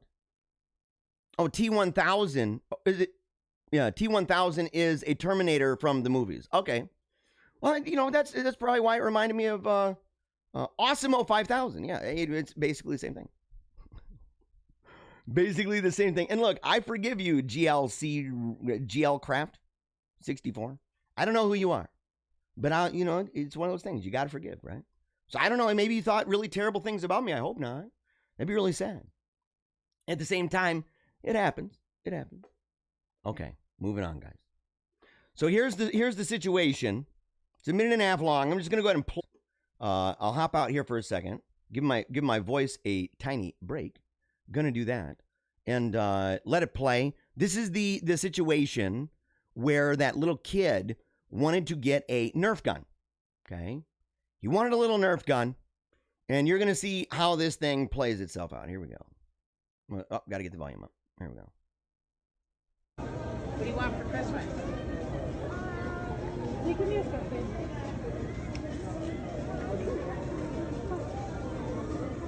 You don't know?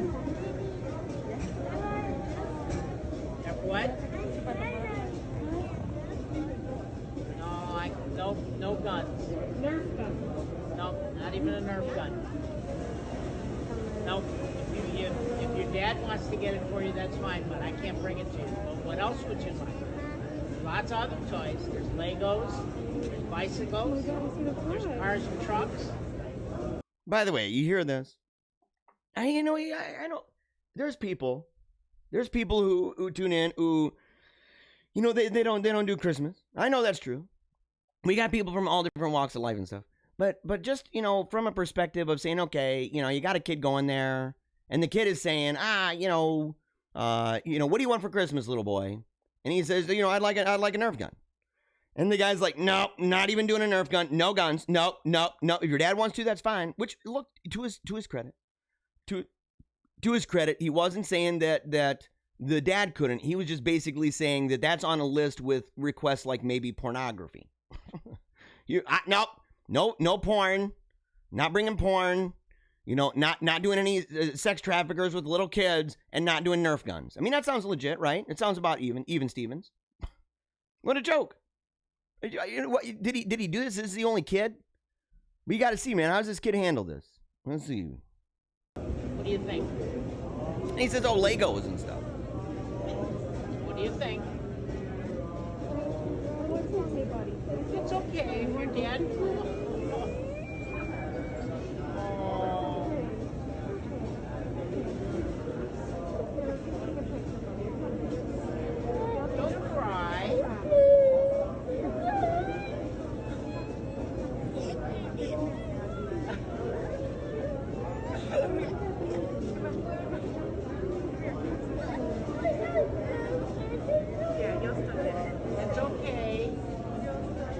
buddy. Yeah. I don't think it's going to work, buddy. I don't think it's going to work, Santa Claus. I don't think it's going to work. You know what? He's saying, it's okay, buddy. Don't cry. You know, don't cry. Now, in fairness, if my son went up and did that, and then, you know, we really don't do much of that anyway. But if we did, okay, if we did, and that happened, and he started crying, I would go up and I would comfort him by saying, look, that is a bummer that Santa here is a douchebag PC SJW person. He's obviously fake. He's obviously fake for many reasons, in part because, you know, Santa Claus, you know, there might be kids watching. You know, but the thing is that this one is obviously not real because Santa is not an SJW weirdo. He's not a PC weirdo. So we know it. But I would also say, don't be little Lord Lundy. Okay? Don't be little Lord Lundy. Don't cry about it. Come up with something else, because if you're banking all of it on that, you know, in that case, in this particular situation, screw that guy. Screw that guy. Your dad is probably a cool dude. Your dad's probably, you know, like, hey, yeah, you want a Nerf gun? Okay, I got you. You're good. You're a good boy. He seems like a nice guy. There's a little sister sitting there, you know. And so, you know, I would say, but don't cry about it. You're good. You're good. And don't worry about this guy. He's a real weirdo. You know, the world is filled with a bunch of weirdos. Apparently, though, it's been confirmed that the fake Santa has, in fact, been fired. And that the real one visited the boy and brought him a big Nerf gun. Yeah. And then, look, Isabella, she said, I'm editing to say I want to turn this situation into something magical, right? Something good. For boys and girls who may be wishing for toys, especially Nerf guns, and they won't be getting them. If you'd like to send us a Nerf gun or any other toy, I'll give you an address to send them to, and we will pass them out to kids that aren't as fortunate. You know, that's dope, by the way. That's dope. Turning something in, because it would be easy to just go, look at this guy. Look at this stupid dummy sitting there. Why he ain't doing it anyway. That dude at the mall ain't giving toys. He knows it, unless he's fully committed to the LARP. He knows it. And so to sit there and use that as an opportunity to be like, well, I'm gonna force my gun control ideas on this little kid using Nerf as an example. What? What a weirdo. But to take that, it'd be easy to just end there and say, the guy's a weirdo. The guy is a loon bird, cuckoo pant crazy weirdo. But instead, she wants to turn it into something good and say, we're going to pass him out. Yeah. It's awesome. And those are the kind of stories that I really like. All right, real quick. Yesterday, I was asked if I am a maximalist. And, you know, I talk a lot about art. And I talk a lot about ideas of culture where you are trying to take a more holistic approach to culture, right? And to the various institutions, not just focusing on the state, in fact, deprioritizing it, focusing more on family and intermediate institutions, right? Those institutions, churches, and others that are in between, business, all of these things, to say we can do and we ought to do and we can perform best those many aspects that would make a culture, in fact, vibrant and that would cause it to flourish and to avoid tyranny. And so when I heard the question maximalist, I wasn't entirely sure what he meant. And so I wanted to, in order to clear this up, I wanted to go here. John Moore over at library.nothingness.org has an article talking about maximalist anarchism and anarchist maximalism. Here we go. So you've got two different approaches, and I'm going to read this off just so you understand. And I can make very clearly when it comes to this, because he reached out to me privately. And he didn't know that in fact was a technical word, right? A technical word used in different ways, right? So it's used in one way with art theory, and it's used another way here with political theory. So you have, in pre-revolutionary Russia, the socialist revolutionaries divided into two factions, the radicals and the moderates. The former, so the radicals, were known as maximalists. The latter were known as minimalists. Anarchism already encompasses a broad spectrum of positions. individualist, communist, mutualist, collectivist, primitivist, and so on. So, and that's what I've been trying to say also. You remember we talked about that a couple days ago when talking about the left and the right, and people who are lumping me in with people on the right that I have just nothing in common with. That I'm like, dude, I have less in common with them than I do with some people on the populist left. I mean, it's true. The differences that I have with people on the populist left are pretty severe. But I also have similarities. We talked about that. We said you have to be able to have a Venn diagram to show overlaps in not only policy, principle, but also policy, or vice versa. You know, that you have an overlap there. And in those places of overlap, you might find, strange bedfellows. You may find that. But maximalist anarchism encompasses those forms of anarchism which aim at exponential exposure, challenging the abolition of power. Okay? Such a project involves a comprehensive questioning of the totality. So they're saying the whole thing, you want to abolish power. You don't just want to challenge it, you want to abolish it.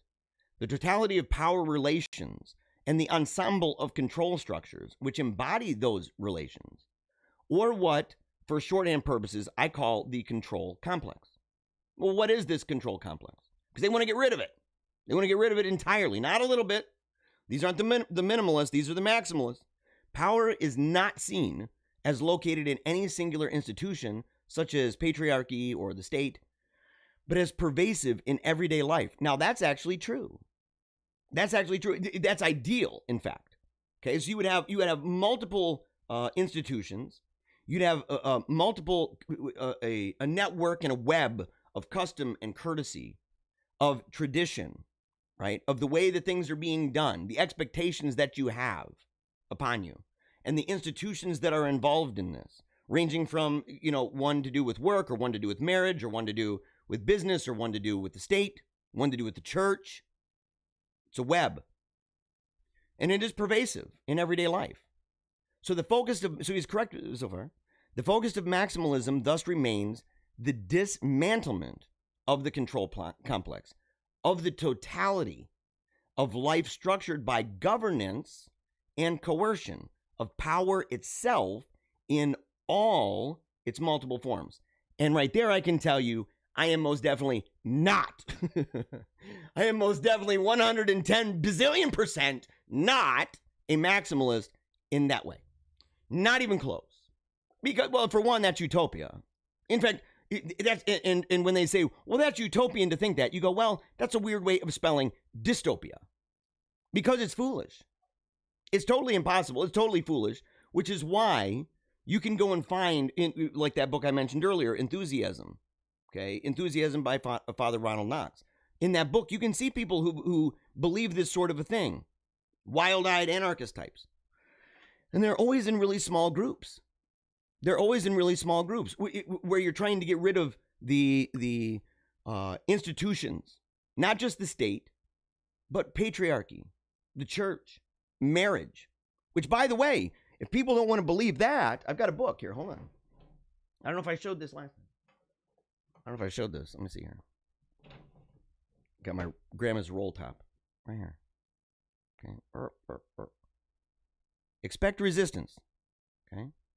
This right here is by Crime Think, Ex-Workers Collective over at Future is Unwritten. And in here, they talk about things.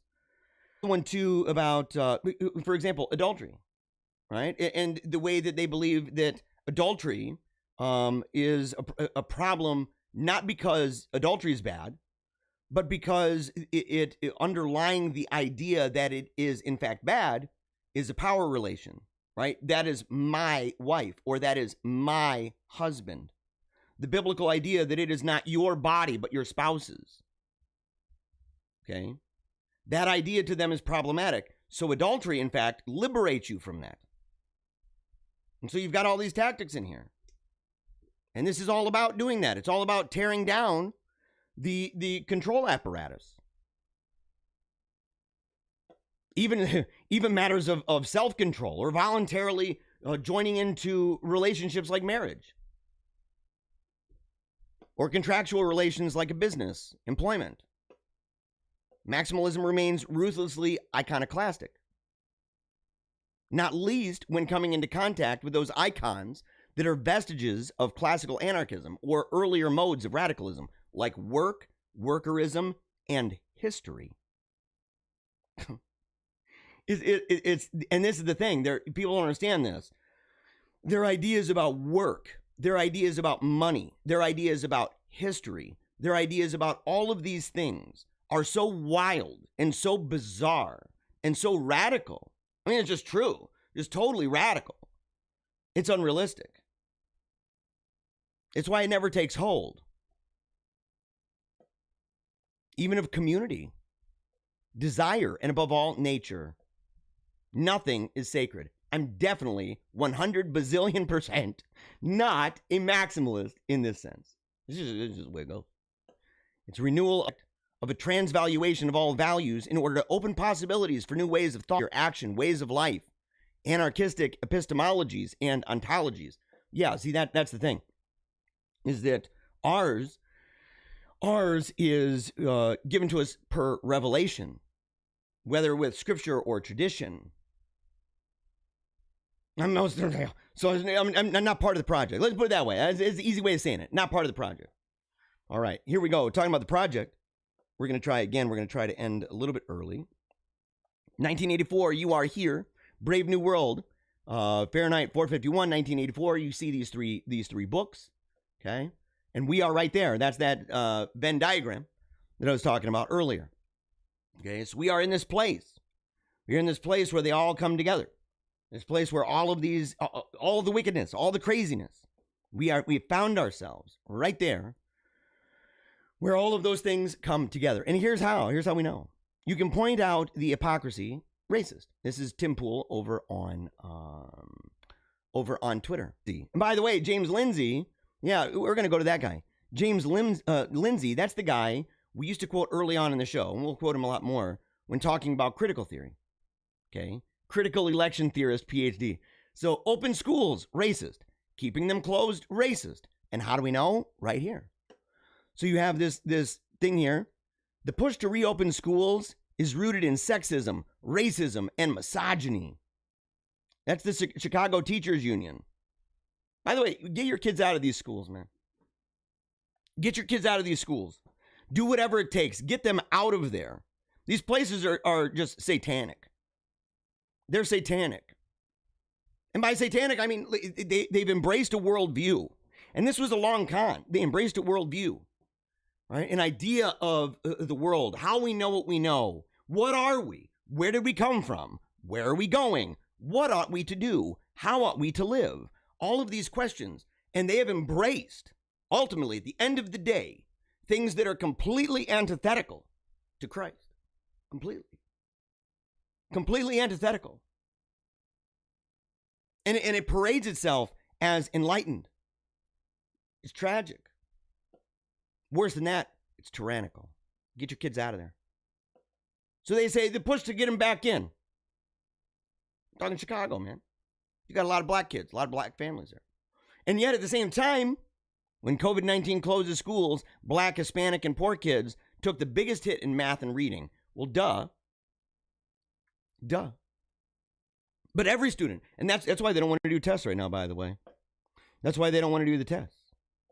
It's pretty rough. And you know, there's a book. It's a little bit older. I'm sure that there are other ones that are quite good on the exact same topic. But the idea of a conspiracy of ignorance, talking about how the policies, the ideas that the public school complex, right, has instilled within teachers for many, many years has resulted in a conspiracy of ignorance. We've just seen scores just plummet. And worse than that, we've seen the freedoms and the rights of family corrode to the point where now, what was it recently? They were saying that a kid could get a vaccine, not even tell the family. You know, they were able to do it with abortion. They're able to do it with a whole bunch of these things. And it's funny because, you know, I went to school for a while. My first semester at Olivet College, it was for education. I wanted to be a teacher. It's what I wanted to do. And so I thought, well, you know, I should get my teaching degree, you know, get my license through that.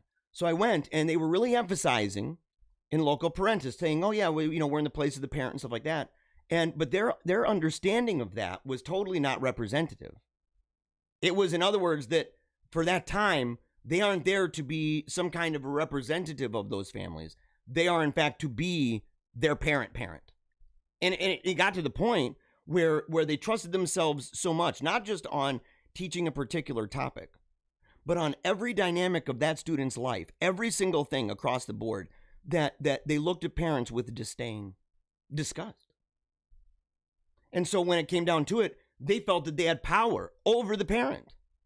We have power over you. We are the real lords of your children. We are the real guardians. We aren't in the place of, we are that. And then we loan them off to you. Landmark Danish study finds no significant effect for face mask wearers. This is a big deal. This is the study, remember we talked about the study that was being delayed, that they were not, these places were like, we're not going to publish this. Oh, you're not going to publish it. I wonder why. Do face masks work? This is over at spectator.co.uk. Who wrote this? Let's see. Who's the author of this? Professor Carl Hennigan and Tom Jefferson. Really? Thomas Jefferson? He came back for this? Yeah. Do face masks work? Earlier this year, the UK government decided that masks could play a significant role in stopping COVID-19 and made masks mandatory in a number of public places.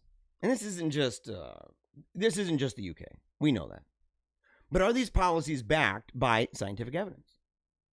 It's a good question. And it's one of those things that for a long time, people were like, no, it's scientific. And you're like, oh, we're going to talk about that.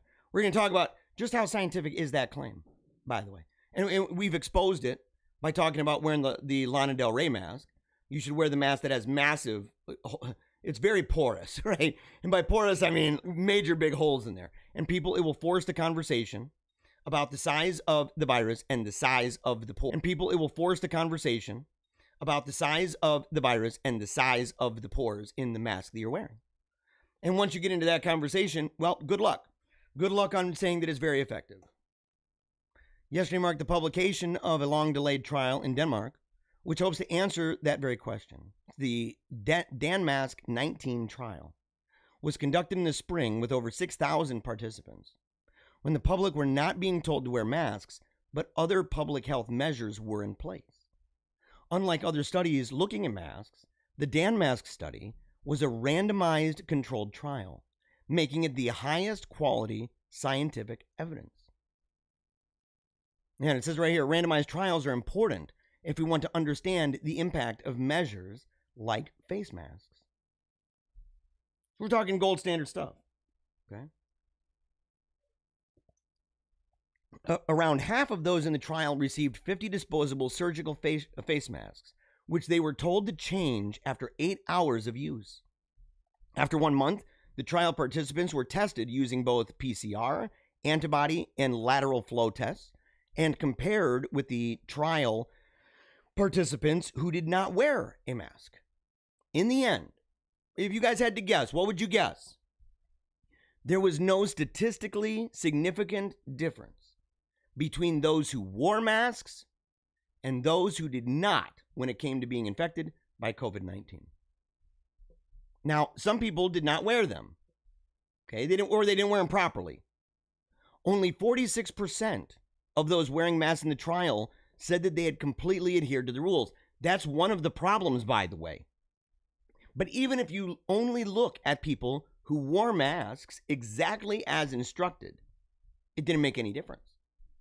2% of the group were infected. The result of the trial mirrors other reviews into influenza-like illnesses. 9 other trials looking at the efficacy of masks. 2 looking at healthcare workers, and 7 of them at community transmission have found that masks make little or no difference to whether you get influenza or not. And here's the amazing thing. This is the end here, okay? This is the end here. The only studies which have shown masks to be effective at stopping airborne disease, they've been observational. What's the difference? What's the difference? Observational studies observed the people who ordinarily use masks rather than attempting to create a randomized control group. That's huge. That's huge. And they give you the reason why. It says observational studies are prone to recall bias. In the heat of a pandemic, not very many people will recall if or what distance they kept from other people. The lack of random allocation of masks can also confound the results and might not account for seasonal effects. A recent observational study paper had to be withdrawn because the reported fall in infection rates over the summer was reverted when the seasonal effect took hold and rates went back up. This is why large randomized trials like this, the most recent Danish study, are so important if we want to understand the impact of measures like face masks. It's true. It's true. And so people will say, "Oh no, there are ones that show that it's kind of effective," and you're like, and you have to understand. So, what was it? An observational study, and you have to understand the difference. That's why I wanted to read it out and say, look, just lay it out there so that you understand the difference between these things, the significance and the trustworthiness of the data that comes out from them, and that's important. That's why I said people, you get a lot of haters that might come in here, right? And we get them at times. We get these haters. They come in, and they're like, "Oh my gosh, dude, boy, you're a right winger. You just hate science." And I'm like, "Dude, you don't know me, buddy. You don't know me. You don't know the way that I talk about this stuff. You don't know the way that I talk about issues of scientific import. You don't know. You don't know the books I've read. You don't know the books that have influenced me. If you'd like to know, it's all available. You can go ahead and look. Okay, it's all available. I made a blog out of it. Okay, so you can go and see the books that formed the life of my mind. And we're going to talk about a number of those books coming up. We're going to start incorporating them into the daily show.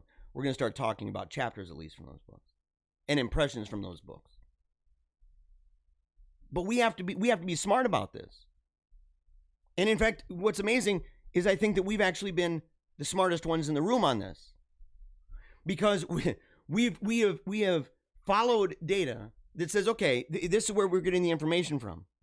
This is what statistical analysis would be. Here's randomized trials. Here's the trustworthiness of each one. Here's what we know thus far. Here's what we're able to prove and to what degree, to what extent. What's the nuance involved? What are the variables involved? What are all of these things? And we try to weed through all of that to come to a reasonable position. And we've been reasonable all along. And we're surrounded by cultists. Right? People who are out of their minds.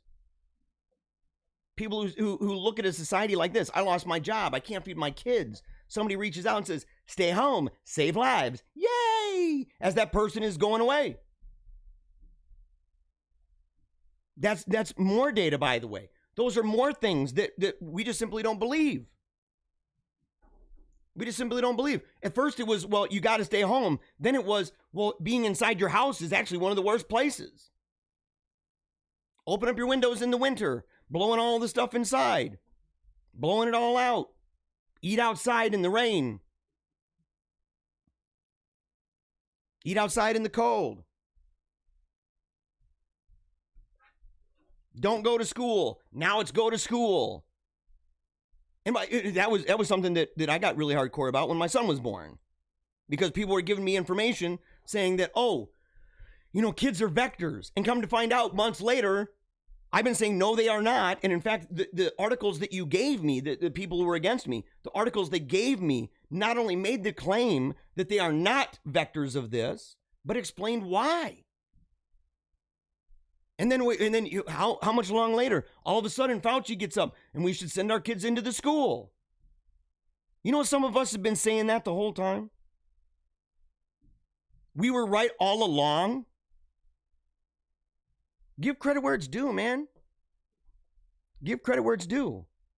And people say, well, why don't you believe the government? Why don't you believe all the time these institutions? Why don't you believe the government would never lie to us? How about this? U.S. government secret experiments on its citizens, 1931, cancer. Talking about the Rockefeller Institute for medical investigations. Infected human subjects with cancer cells. Syphilis. The Tuskegee syphilis. That study. 200 black men were diagnosed with syphilis, were never told of their illness, and were used as human guinea pigs in order to better understand the symptoms. None of the men received any kind of treatment, and only 74 survived. 1935, dietary deficiencies. This involves U.S. Public Health Service. Finally acted to curb the disease, right? Finally, millions of people died. Admitted that it had known the cause for more than 2 decades. Malaria, 1940. Mustard gas, 1942. Radioactive injections, 1947. And it's not over. Psychedelics, 1947. 1950, radiation, 1950. Bacteriological warfare, 55. Biological agents, 56. Yellow fever, 65. Dioxin, 66. Germ warfare, 77. Contamination. Hepatitis B in 78. Measles in 1990. Biological agents in 1995. So people say, why don't you trust? Here's a couple reasons why.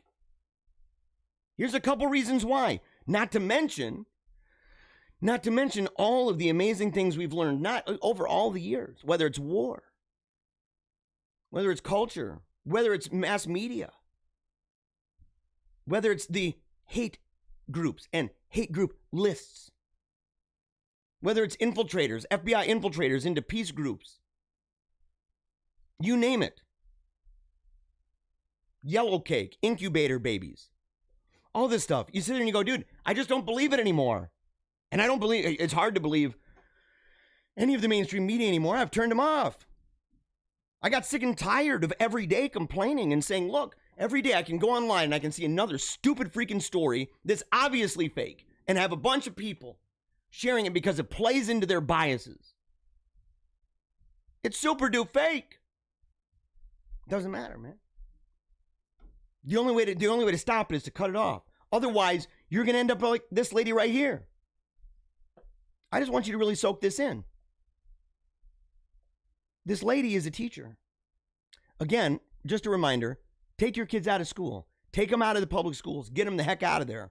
Be grateful in some ways. You can see this as a redemptive quality of the lockdowns, is that it's brought your kids home. Okay? We're going to watch this here for a minute.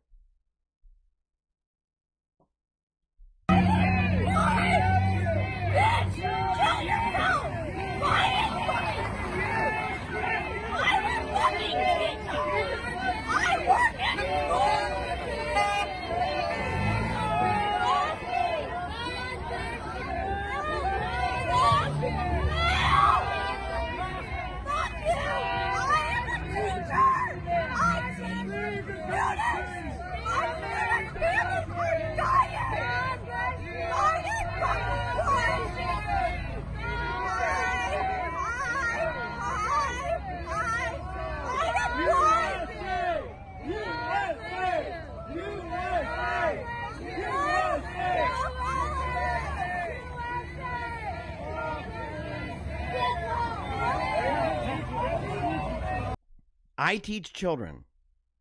F you. I hope you die. It sums it up, guys. It sums it up, doesn't it? Nice and neat. Thank you for the PSA. We appreciate it. Mass exodus out of the schools. Get them out. They hate you. They hate everything you stand for. They hate your faith. They hate your traditions. They hate the idea that you're not willing to cut little willies off of boys. You're not willing to remove the breasts of little girls. That you don't believe gender is some fluid thing, and because you put a ball cap on, all of a sudden you're a boy. They hate you. They hate you because of the color of your skin. They use others for the color of their skin. They're nothing but tools. They hate our freedom. They hate our heroes, our history. They hate our language. They hate all of it. It is this sickening abyss. It is a cesspool of hatred for all those things that have made us great, that make us great right now, that make us holy and faithful and good. And they want you dead. She said it. At least she's being honest. At least she's being honest. One thing I've learned this year is that about 50% of the population likes living in fear. This is Zuby over at Zuby Music. They actually enjoy it. If you tell them anything that may question their fear bubble, provide hope, or reduce panic, they get angry at you. It's mad weird. Now Milo, by the way, bravo to him. It's been like 150 days of no sodomy, by the way. All right? So he's genuinely trying. He's genuinely separating himself from the lifestyle that was ravaging his soul for so long. And so we need to pray for him and be proud. And if he falls, to help him rise back up and keep on going. It's been powerful, in fact, to see. It's been inspiring to see. It's an example. In fact, it's amazing. It's amazing to witness. I've followed Milo for many, many years now. And it's amazing to witness the change in that man. To see the level of seriousness, to go from a time, where he was just flamboyant. And that was part of the brand. But it was something he lived too. And he'd tell you this. I remember seeing the interview on Church Militant with Michael Voris. I remember seeing that interview and seeing that place where Milo said he just doesn't think he could ever do that. And he was brought to the place of tearing up. I mean, it was a powerful thing to see. You could see it was authentic and real. It was an in the moment thing. And so to see him now, it's really encouraging. And I don't have any delusion that he's sitting there and he's listening to the show. But I hope if somebody is listening to the show and they comment on his stuff, that they just let him know that we really care. And that he means a lot. And that it's been powerful to see how serious he's taken God, prayer, celibacy, striving to be a godly and upright man. Some people might say it's made him boring. I think it's made him powerful. And he says this isn't quite right. It's not like they fear. It's not that they like fear. It's that they crave direction and instruction. It makes them feel safe to defer to experts. Many, perhaps even most, are perfectly comfortable with the government making most of their major decisions for them. And this is where it gets bad. This is where things get rough. Not only because of everything going on with COVID, but also because of the election. And so when you're in the position where you're deferring and you're saying, well, the authority says so. The authority says so. Number one, have they not read books like Fahrenheit? Have they not read books like 1984? Brave New World? Have they not? Probably not, in fact. They're too busy TikToking it up. They're too busy Tindering it up. And it's ravaging their soul. And it's ravaging our nation. Because something else that I'm glad Milo brought up in a Telegram channel, one of the things he brought up was talking about the necessity in a republic such as our own, even in concerns the First Amendment. And that might be a topic I'll talk about, citing his stuff, because it's powerful considerations. But the idea that the founders put great emphasis on the idea that we would be upright, that we would be righteous. Because if we're not, you're just going to simply defer. You're going to say, well, the state says so. The state says so. I don't need to be a well-developed person. I don't need to be a well-rounded person. I don't need to be an educated person. I don't need to be righteous. They do it all for me. They tell me what to think. And in this case, cover up. Michigan Secretary of State orders deletion of crucial election records to halt the investigation by old Shane Trail. And why else would they do this, by the way? You tell me. We see this all the time. Hurry up and delete it. It's kind of like what in Georgia. Some of the people were like, look, if you don't delete this, there could be really, really grave consequences. Why? Why? Everything's good. Everything's perfectly fine. Nothing to see there. So why would it be bad?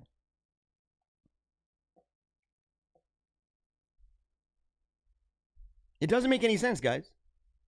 Doesn't make any sense at all. They are such liars. This is Nephilim Mark.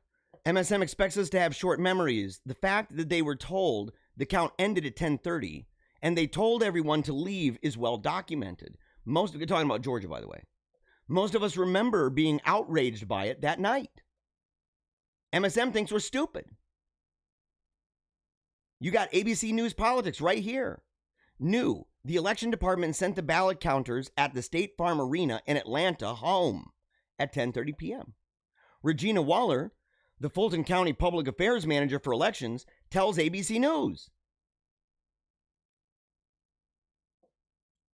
And then there's this one. Right here, they stopped counting at 10:30 p.m.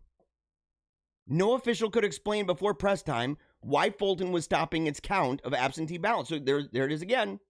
Only saying that was the procedure. Officials said they would stop counting mail-in ballots at 10:30. This is Yahoo News.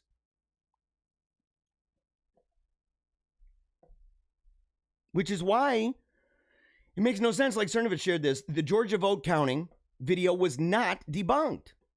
It's over at the Federalist. A fact-checking outfit claimed to debunk explosive evidence for Republicans' claims of significant election problems in Georgia. It didn't. Of course not. We went through some of that video yesterday. And it's even more. And what did we tell you recently, too? Look at the goalposts. Look at the way. I warned you guys. I said you are going to see a rollout of different tactics. But one of those things that you're going to see over and over and over is the moving of the goalposts. They're shifting them around. So we race after one thing. We kick it through. They say, oh, you can't kick this football through these goalposts. We kick it through. So what do? They move it. Well, you can't kick this one.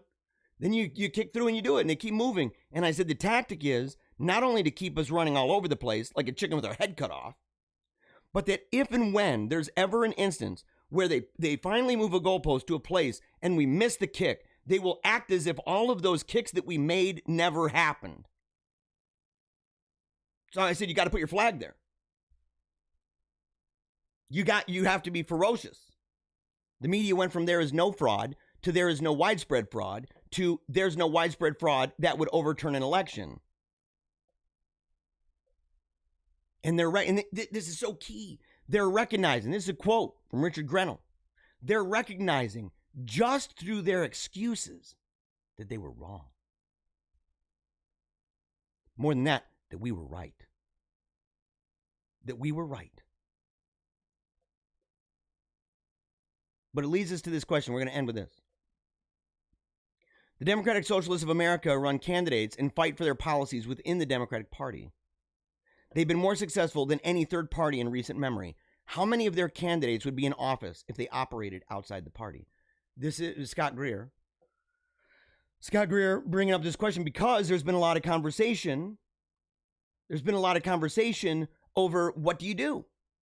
What do you do in a situation we're in right now? Should Republicans leave? Should we fight inside? I've already given the party a warning. I've said I'm coming for you. I said, I'm coming for you, that we are going to, that sometimes it's going to require severe punishment. You don't do what we say, we don't vote for you, period. That may end up happening. That is one of the tools at our disposal. But we've got it right now. We have an entire arsenal. We have an armory of different tactics that we can use. And we're learning more and more and more. We're pooling together great minds and great hearts. People, patriotic people. Because we're at this place right here. I want you to watch this. We'll watch this here. And then after this topic, we're going to go to the comments and we're done. We're not pushing 3 hours today. Not even close. We're not going to do it. It's wrong.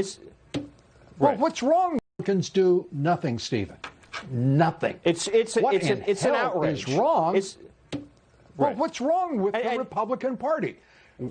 Where is the outrage? it's really on the tens of millions of ballots. Where the hell are the Republicans, no Stephen? signature checks. Where the hell are the Republicans? You're right, Where Lou. are they? Tens of millions of ballots nationwide, no signature checks, no citizenship checks, no residency checks, no age checks, no criminal record checks, not even checking if you're alive or dead? Are we a third world country? Are we a banana republic? What does it come to? If you count only legal ballots from U.S. citizens, let me tell you what this it's come president gets 4 more years. Let me, and you know, from your lips to God's ears, the reality is. Yeah, so are you seeing here? Are you seeing how it's playing out? The idea of, you know, you got the message, you're out there, you're pitching it, it's the TV news, but Lou Dobbs has had it. Lou Dobbs has had it, and Lou Dobbs has written some great books on American populism. I've got a number of them, The War on the Middle Class, Independence Day, Independent, like a person, Independence Day. And he's been on this ball for a long time, but he's had it. And Ted Cruz has stepped up to say he'll argue before the Supreme Court. Yes. And I'll just say this one other thing, though. If 3 state legislatures I just outlined, one correction in Wisconsin. No, Stephen, I won't let you say. I'm not going to let you do this. I'm not going to let you do that. I'm not going to let you do that. I ask a question. Yes. You and I, we're reasonably smart and decent fellows. Why don't you answer me? That's all I'm asking here, Stephen. Why don't you guys jump and salute Ted Cruz and say, yes, we want you on the team now? We have to do it. Ted Cruz is just the instant in the moment. But this is how we have to play the game. We can't allow even buddies that we have.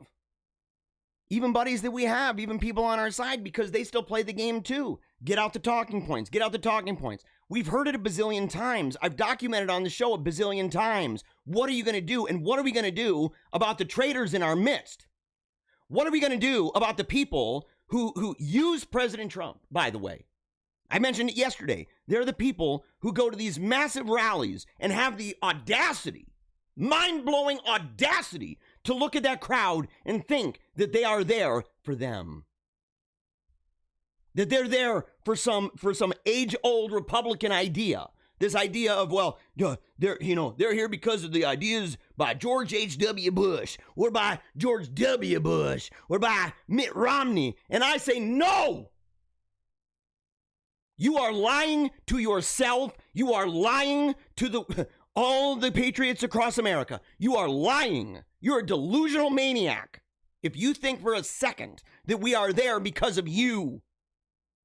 It's stunning. And that's why aren't they outraged by the down ballot and saying, man, look at how this red wave, look at how all of these places that were so blue are all of a sudden just glowing red at us. And yet the man at the top, somehow, magically, in the middle of the night, when people were told to go home, when people were asleep, when people were told there's no more voting to be done, then all of a sudden, magically, Joe Biden ends up breaking monumental records.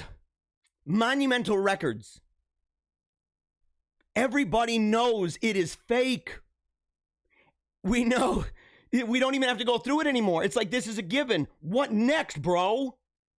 What next, sister? We're part of the what next crowd. We are, in fact, what's next. Look at yourself today in the mirror. You are what is next. I am what is next. The wolf pack, we are what is next. It's on like freaking Donkey Kong.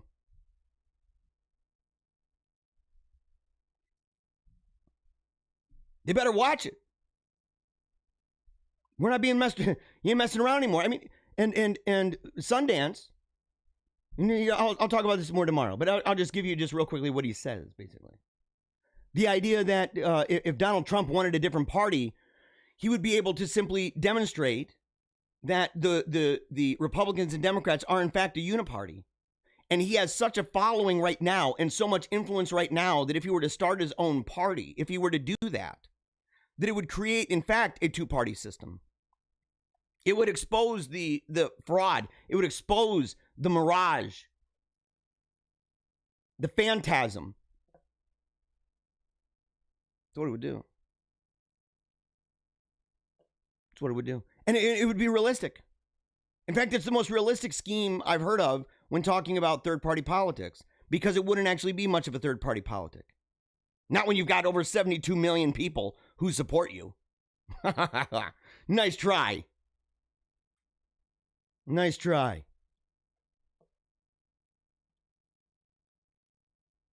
But we've got to do these things. And the way that we do it is this: the importance of good literature and the restoration of Christianity. This is over at LifeSite News. It's a blog. Who wrote this thing? Archbishop Carlo Maria Vigano recently has written a preface for a book, Gratitude, Contemplation, and the Sacramental Worth of Catholic Literature. Essays by Dr. Robert Hickson over the course of several decades. I just want to pull some quotes. We'll talk about this even more tomorrow, but I said I'd mention it. Memory, he writes, is a fundamental element of a people's identity, civilization, and culture. A society without memory, whose patrimony consists solely of a present without a past, is condemned to have no future. It's alarming that this loss of collective memory affects not only Christian nations, but also seriously afflicts the Catholic Church herself, and consequently, Catholics. He says that the lack of culture is not the result of chance, but a systematic work on the part of those who, as enemies of the true, good, and beautiful, must erase any ray of these divine attributes from even the most marginal aspects of social life, from our idioms, from memories of our childhood, and from the stories of our grandparents. It's true. It's true. Which is why I've encouraged people, right? Explains the prelate. And I'll let him say it. I echo it. Rediscovering memory, even in literature, is a meritorious and necessary work for the restoration of Christianity. You got to go typographical mind, guys. We got to go typographical mind. A restoration that is needed today more than ever if we want to entrust our children a legacy to be preserved and handed down as a tangible sign of God's intervention in the history of the human race. Powerful. All right. I'm going to read some of these comments. We're out of here, guys. We are done. And by the way, I'm really grateful. I'm really grateful for all of you. You know, and I know I went over that 2-hour mark again. I'm getting better, though. Every day I'm trying to get better. Little easy bit. Little itsy bit, man. Let's see. CF said, actually, I heard the story on Mike Church this AM, but was able to access some stories online. You know, Mike Church, I don't know what he thinks of this show, by the way. I don't know. You know, I have it on good authority that Mike Church has been given a link before to the show, maybe a representative sample before of the work. I don't know what he thinks about it. You know, I'm familiar with his work. I'm familiar with that network. You know, got some great people, got some good minds on there, some really great hearts. But I'd love to know. I'd love to know what he thinks. I think we're rocking hard. I think we're rocking this mic hard every day. You know, you guys are an example of this. You're proof of it. You're proof positive. Let's see. Nerf guns are opportunities to teach proper gun control and safety to children. I agree. James says, make Orwell fiction again. Again, yes. We need to do that, don't we? We need to make it fiction again. And I think one of the ways to do it is to make sure that people read it. If they don't read it, they won't know. They'll be like, oh, I heard something about that. What's that about? And you're like, I don't know. Look around you, dude. Look around you. Zach said, I need a mask so I can move incognito and escape when Joe Biden sends the Gestapo to arrest conservatives. Good luck with that, bro. Good luck with that. I think it's one of the reasons, you know, we better not be posting pictures of ourselves on Facebook wearing masks. You do that, and you're teaching the facial recognition software what your face looks like with a mask on. It's true. Eat outside in the rain. Let the cold in your house, a.k.a. get sick so we can call it COVID when you go to the doctor or a hospital. It's one of those things, bro. It's one of those things. You're just like, dude, what the heck's going on with that crap? Lauren says 2 hours, usually 3, no? Yeah, you must have been gone for a minute. It's okay. It's okay. The truth is, I was doing 2 hours for a month and a half. Leading up to the election, I decided, because of the urgency of the matter and talking about the color revolution, talking about shut down DC, talking about stop the steal, that sort of thing, that I was going to dedicate more time and allow it to just go. Well, it eventually got to the point where there was so much information, and afterward it became extremely urgent. So we were talking about all this information every day, letting people know, because we were up against a regime of censorship that was not showing evidence and was relaying that propaganda, that talking point, beaten to people's brains, right? Doing the Clockwork Orange crap to their eyeballs, saying that there is no evidence. So I decided to say, look, we're going to commit for a while. We're going to commit to the idea of just pounding away at this and providing as much as we possibly can so that people can go ahead and they can share it like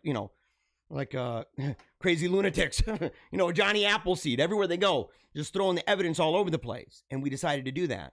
But I believe that a combination of factors, time being one, the high profile cases going up and through the courts, hearings being done in various states that have had to do extra verification for certification, stuff like that. And the mere preponderance, right? The amount of stories and the amount of videos that were put out, that after a while, it got to the point where I don't even think we're at that place where there's no evidence anymore. The question is, what kind of evidence is it?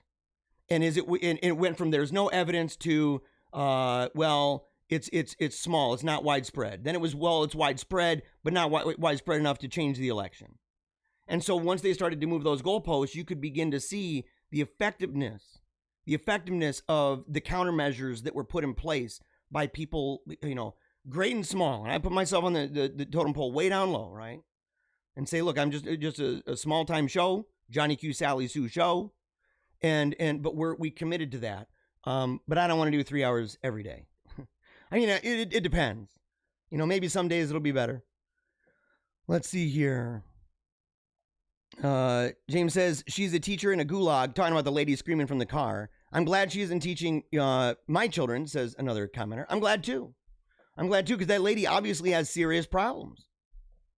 James says, remember when Americans used to tar politicians who lied to them and taxed them too much? Yes. In fact, there's a great book talking about the tax revolts that helped to form the United States of America and the kind of stuff that people did. Ooh, boy, we've come a long way, guys. We've come a long way. Bethany says, have an amazing afternoon. Yes, you too, by the way. Hope you have an amazing afternoon. Benjamin says, I was talking to a buddy who insisted that books like 1984 only gave nefarious ideas to the left. There's an argument. I know a dude who is a very good person on this stuff, right? And he does a lot. In fact, he's an influence of mine on issues to do with geopolitics and New World Order books and stuff like that. We disagree on religion. I've mentioned it numerous times. I'd like to eventually have him on the show. I'd like to invite him on. But his name is Jay Dyer, and he has a series of books on the elites in the New World Order. And in those books, as he's going through, that's some of what he's saying, I believe. What I've gathered is that some of this was not like these guys were always fighting this, but kind of giving ideas to, or just simply letting people know.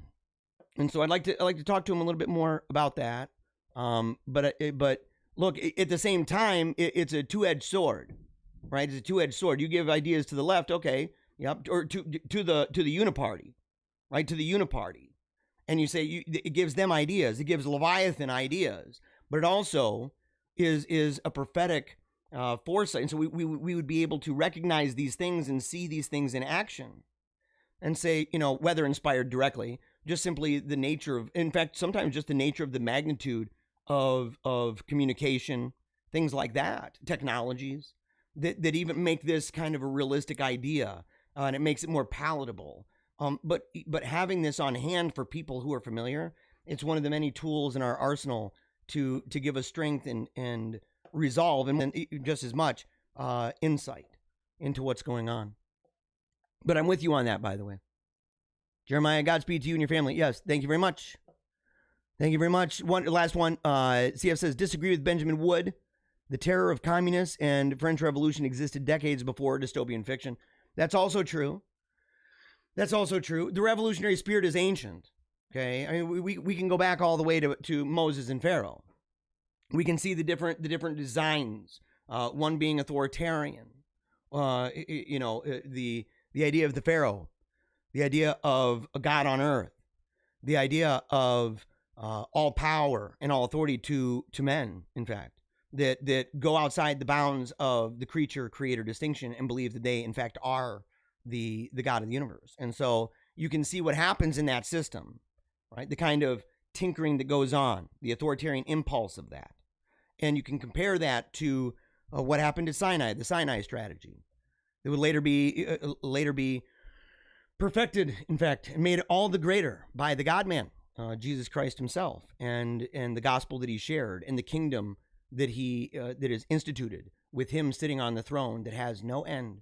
And that kingdom that, as we've said time and again, we said it's a trajectory in 2,000 years, and it goes up, up, up, just like he said, just like the mustard seed that turns into that massive tree, or just like the leaven that's in the batch and spreads throughout, okay? Or like the kingdom that gets so big that kings and dignitaries are coming in and out of its gates, bringing gifts, and we can see this right in time. We can see it in time, and we're a part of it. All right. All right. I'm grateful for all you guys, by the way. Super duper grateful. I don't know if my family's listening right now. We can have them come on down. We can have them come on down. Let's see here. All right. You got to have them come down. So I'm hoping that they're tuned in. Sometimes they end up having, schoolwork, stuff like that. And so, my whole family, man, got to have them come down because we got to sign off, man. We got to get out of here. I'm over the 2-hour mark.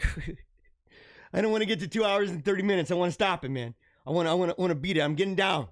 Right? I'm getting down every day, doing better every single day. I should have mentioned this before because there's a little bit of a delay between this and the monitors upstairs. And so make sure that, oh yeah. Did you tell the other kids to come down? Oh, they're coming right now. Here's my girl, Teresa. She's the one I was talking about earlier. You got to get around me, baby. There you go. You can stand right there. Yep. So that's Teresa. She's the one who was, she had the stomach flu, right? She was the one. She was struggling.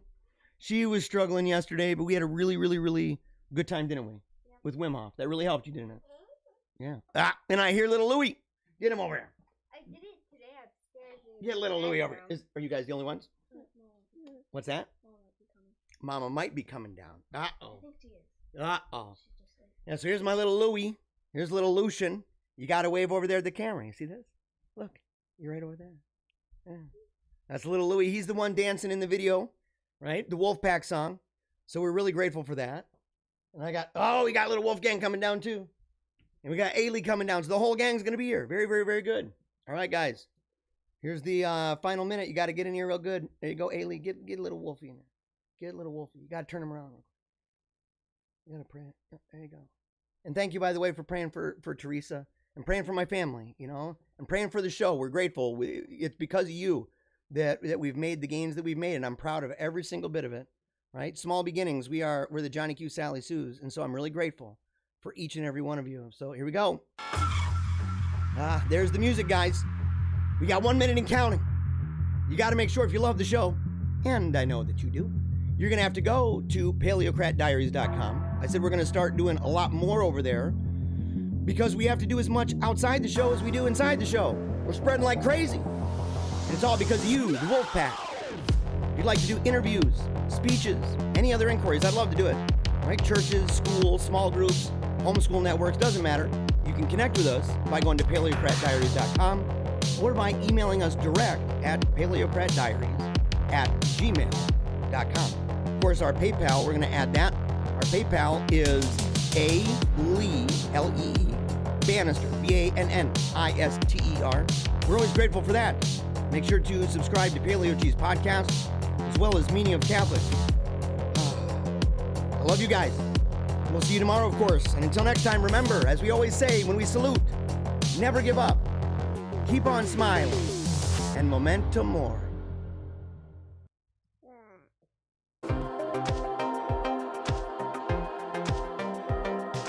If I don't talk into microphones, I don't make that mad cash. Making all that money.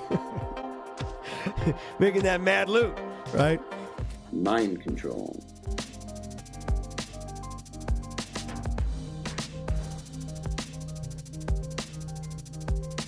So we see the minority elite imposing their ideology on an unwilling and resentful populace. This causes a backlash. People get ticked off. The left is working long and hard to make us feel as if we've done something wrong. Worse yet, that we are the problem. Don't let people just rip on your heritage. Don't let people just rip on your traditions. Don't let people rip on your heroes. Stand up for what you believe, what made you who you are. So unless this disenfranchised majority begins standing up for what they believe in their heart of hearts to be true, I think we'd be left with nothing more than a dirge and maybe a funeral procession.